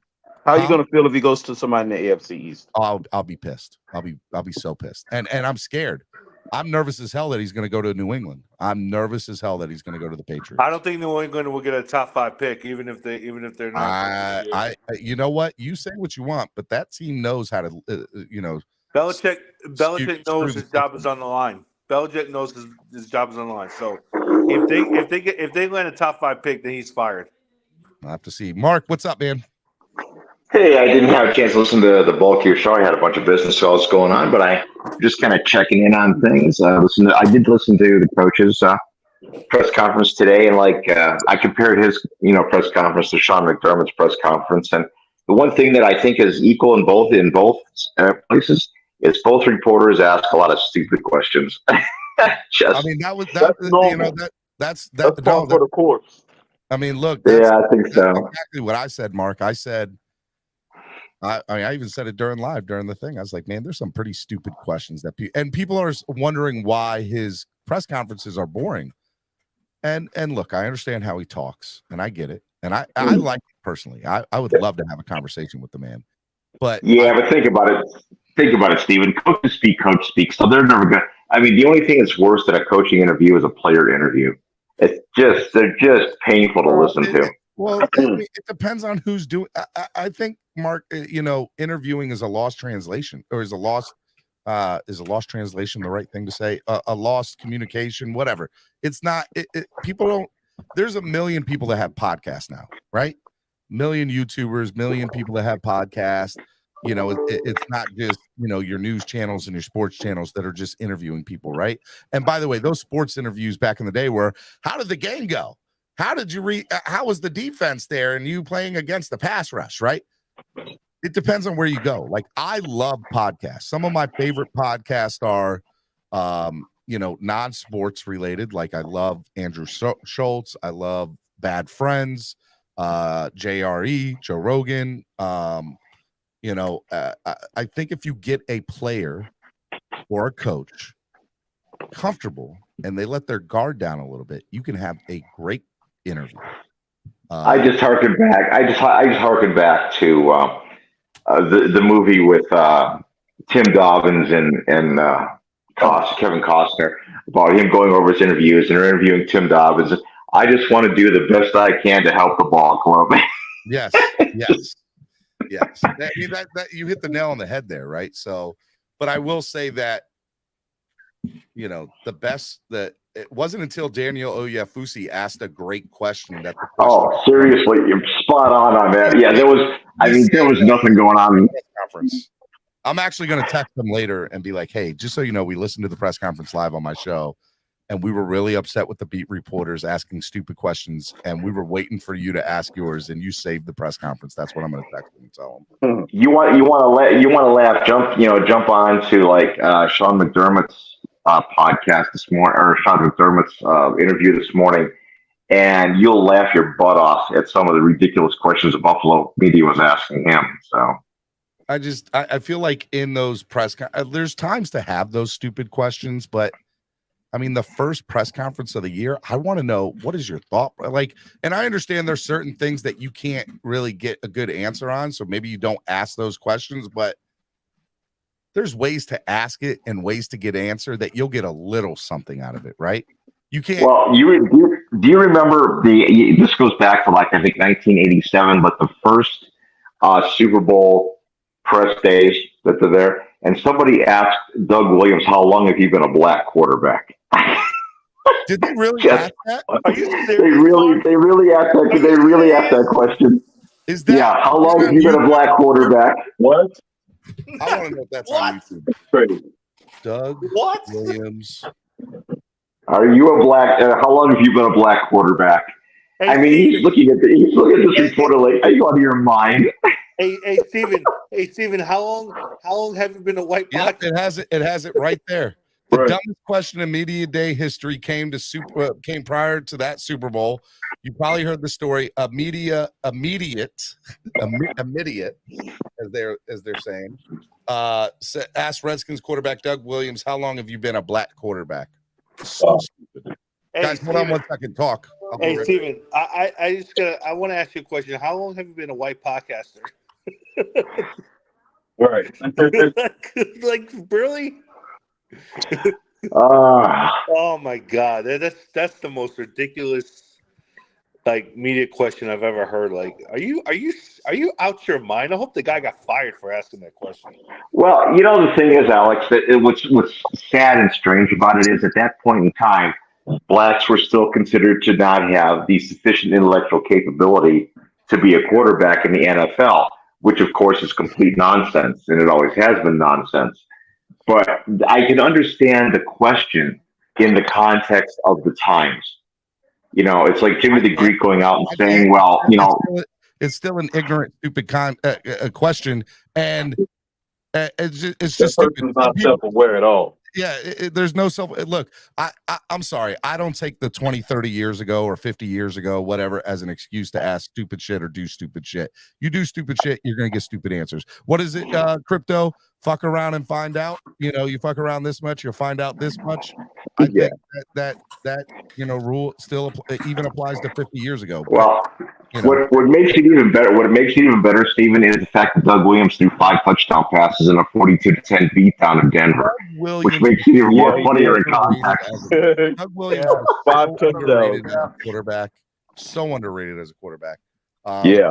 I got to meet him. Killed them in that game. I got to meet him one time. Nicest guy you would have ever meet. Oh, you met Doug? You met him at Grambling now? Huh? I thought he's at Grambling now. The head coach, yeah. Yep. Yeah. ECU. Yep. He's a coach now. Doug Williams is a coach now, right? Yeah. Is he? Yeah, he's the head coach at Grambling, I believe. Yeah. Doug Williams. He's coaching HBCU. Good for him. Well, Good for him, definitely. That's great. I did not know that. Yes. No, he's not anymore. Oh, okay. When did he leave? I was just wondering. He left in 2013. He's actually working for the Washington Commanders as a senior advisor. Oh, okay. I bet he's got to be thrilled that Daniel Snyder's finally out of there. That clown. Hey, how Andravia said, "I'm not saying anything racist was said, but it's something about white folks saying blacks as opposed to black people." Side eye. Oh, hey, I want to pose a question to you guys. With Magic Johnson buying buying the Washington Commanders, do you see them possibly going back to the Redskins name? No, but it's funny you say that. I live, me and Crypto actually live in this area, and it's a conversation that's being talked about on a lot of different news channels or sports channels, and even news channels for that matter. But they're going to change the name. They're going to get rid of the Commanders. My hope is that they go to like the Red Wolves or the Red Tails, keeping that R, that go back to that R, the heritage of the R. I don't think they're going to be called the Spiders. Oh my God, the Spiders! But that's what the Cleveland Indians should be called, the Cleveland Guardians, excuse me. But I do think that they're gonna. That's what they're gonna go to. I don't think Cleveland Spiders. The Commanders will not be so bad. Yeah, they're going to be called the Washington Spiders. No, they won't. They'll be called the Washington. That would be so bad if that was the case. They'll be called the Washington Red Tails or the Washington Red Wolves. I'm just looking forward to the new logo when they have the Spiders. That's going to be a nice little logo. My stepdad is the. Why do I want them to embrace the R, Stephen? I just think that it should have been done from the get-go. They should have went to Red Tails. They could have kept the R, the orange R like on the name. Huh? Sounds like a cartoon. Or Red Tails is significance due to the Tuskegee Airmen. I think it was part of World War II, right? Yeah. So I thought the Red Tails was great, and the Red Wolves is great because it keeps the Native American. Couldn't say that. I can't talk today for some reason. Native American aspect to the team still, which I think that they should. Is another thing that they should do. Steven, I'm gonna tell you a little thing. My stepdad was a huge Washington Redskins fan, and he stopped watching them because they changed the name, and he said that he will not watch another down of football. Oh well, and I don't want to get into all that, Alex. But what I will say is, people that think Steven. No, you're fine, and I don't want to get political or anything, but no, I didn't mean to get political.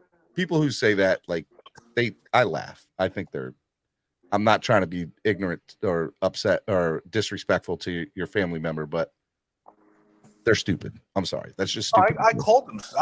So, but yeah, so that's what I think. But again, I hope that they change the name because Commanders was horrible, and that was a borrowed name. They borrowed that name. They did. And there was so many things that they could have done. Yeah. Sad that they didn't do it. Molly Mall says that they'll get a new stadium before a new name. I don't know about that. I think they'll approve a new stadium. Yeah, they're going to definitely get a new stadium. Yeah, they need a new stadium. If you ask me, they'll be the Commanders for at least another 1 or 2 years. But they're definitely getting a new stadium, and my hope is that it's in Northern Virginia. I'd love to see it in Northern Virginia rather than they can move it to Ashburn, Virginia. I would love for them to move it to Northern Virginia. Yeah, but then it would be called the Virginia. They play in Maryland now anyway, Alex. Yeah, well, yeah, but they should move it close to Washington. So where we're talking about is close to North Virginia and Washington. They would be a hell of a lot closer to Northern Virginia and Ashburn than they would be in Landover, Maryland. Oh, okay. Yeah, that's closer to their facility. Correct. So, Raphael Coordinate says, "What about the Washington Hogs or the Washington War Hogs?" That's good. Yeah, Washington Hogs. Yeah, that brings back the old days. The Hogs. Yeah, they were called the Hogs, the Washington War Hogs. Even though I never seen one in the wild here in the DC area, so. Can you ever imagine the Dolphins? Well, you know why they had pigs, like they dressed up as pigs because of the pigskin football. Right. That's where all that stemmed from for Redskins. No, it's because they were their offensive line. That's why. Well, that too, but I mean, it's pigskin. Can you imagine the Dolphins changing their name? So my wife used to make the joke before Stephen Ross took over the team. That she's like, and why they had first started doing games overseas, and they had no upgrades to Hard Rock Stadium or anything yet, or what at the time was Joe Robbie. And she made the joke, and I think she was somewhat serious. She's like, don't be mad if you get a tattoo. As when I got the tattoo of them, if they move. And it was my biggest nightmare for a long time. And the moment they started doing upgrades to Hard Rock Stadium, I knew that they weren't going anywhere. Because the reason I was somewhat scared is because if the Seattle Supersonics, who in my opinion never should have, left basketball, can lose a team. If the St. Louis Rams can lose a team, we live in a world now where teams relocate. Montreal Expos, it's insane that Montreal Expos still don't have a team, right? I think look, don't be surprised if because I think Rob Manfred is thinking about he wants to do. I think he wants to do another expansion, bring another team in Canada. Yeah, so they're going to expand by 2 teams, the Major League Baseball, and one will go to Vegas. Which actually it won't be an expansion. They're going to move Oakland to Vegas, right? And then they're going to expand by 2. And my thought process is there's a few places that fits the mold for them. Charlotte, North Carolina. All right. I could 100% see Charlotte supporting a Major League Baseball team. Montreal. Every time the Blue Jays play in Montreal in the preseason, they sell that bitch out. And to be fair, when Montreal was still having a team, it wasn't because the fans weren't showing up. It was because of that crap stadium that they have, and that the city of Montreal didn't want to pay. That stadium's still up. Different world now, and I think they can figure out a way to get over that. Number 3, third place that'll be very interesting to see is Puerto Rico. Puerto Rico. For a long time has talked about they would love to have a Major League Baseball team. And I don't know if they could support one, but man, would it not be cool to have Puerto Rico have a Major League Baseball team? And then 2 other long shot places, or 3 long shot places for Major League Baseball teams. Portland, Oregon, Norfolk, Virginia, and Mexico City. God, Mark, you got a lot of noise, man. All three of those places, Mexico City, Norfolk, and Portland, could all have Major League Baseball teams. But what'll happen is the next 2 years, Oakland will move to Vegas, and in the next 5 years, you'll see an expansion by 2 teams in Major League Baseball. Now, the expansion, do you see the NFL maybe expanding as well? So I think part of that was discussed in the new CBA, and the NFL, instead of adding another team, added another game, and maybe we'll add one more game too, by the way. I think that the NFL is very good at where they're at with the team, the amount of teams that they have. I don't think they should expand. I think it would dilute the sport. I don't think that they should expand, and I honestly don't see them expanding anytime soon. Yeah, because the Dallas mayor or whatever governor wanted another team in Dallas. Yeah, San Antonio.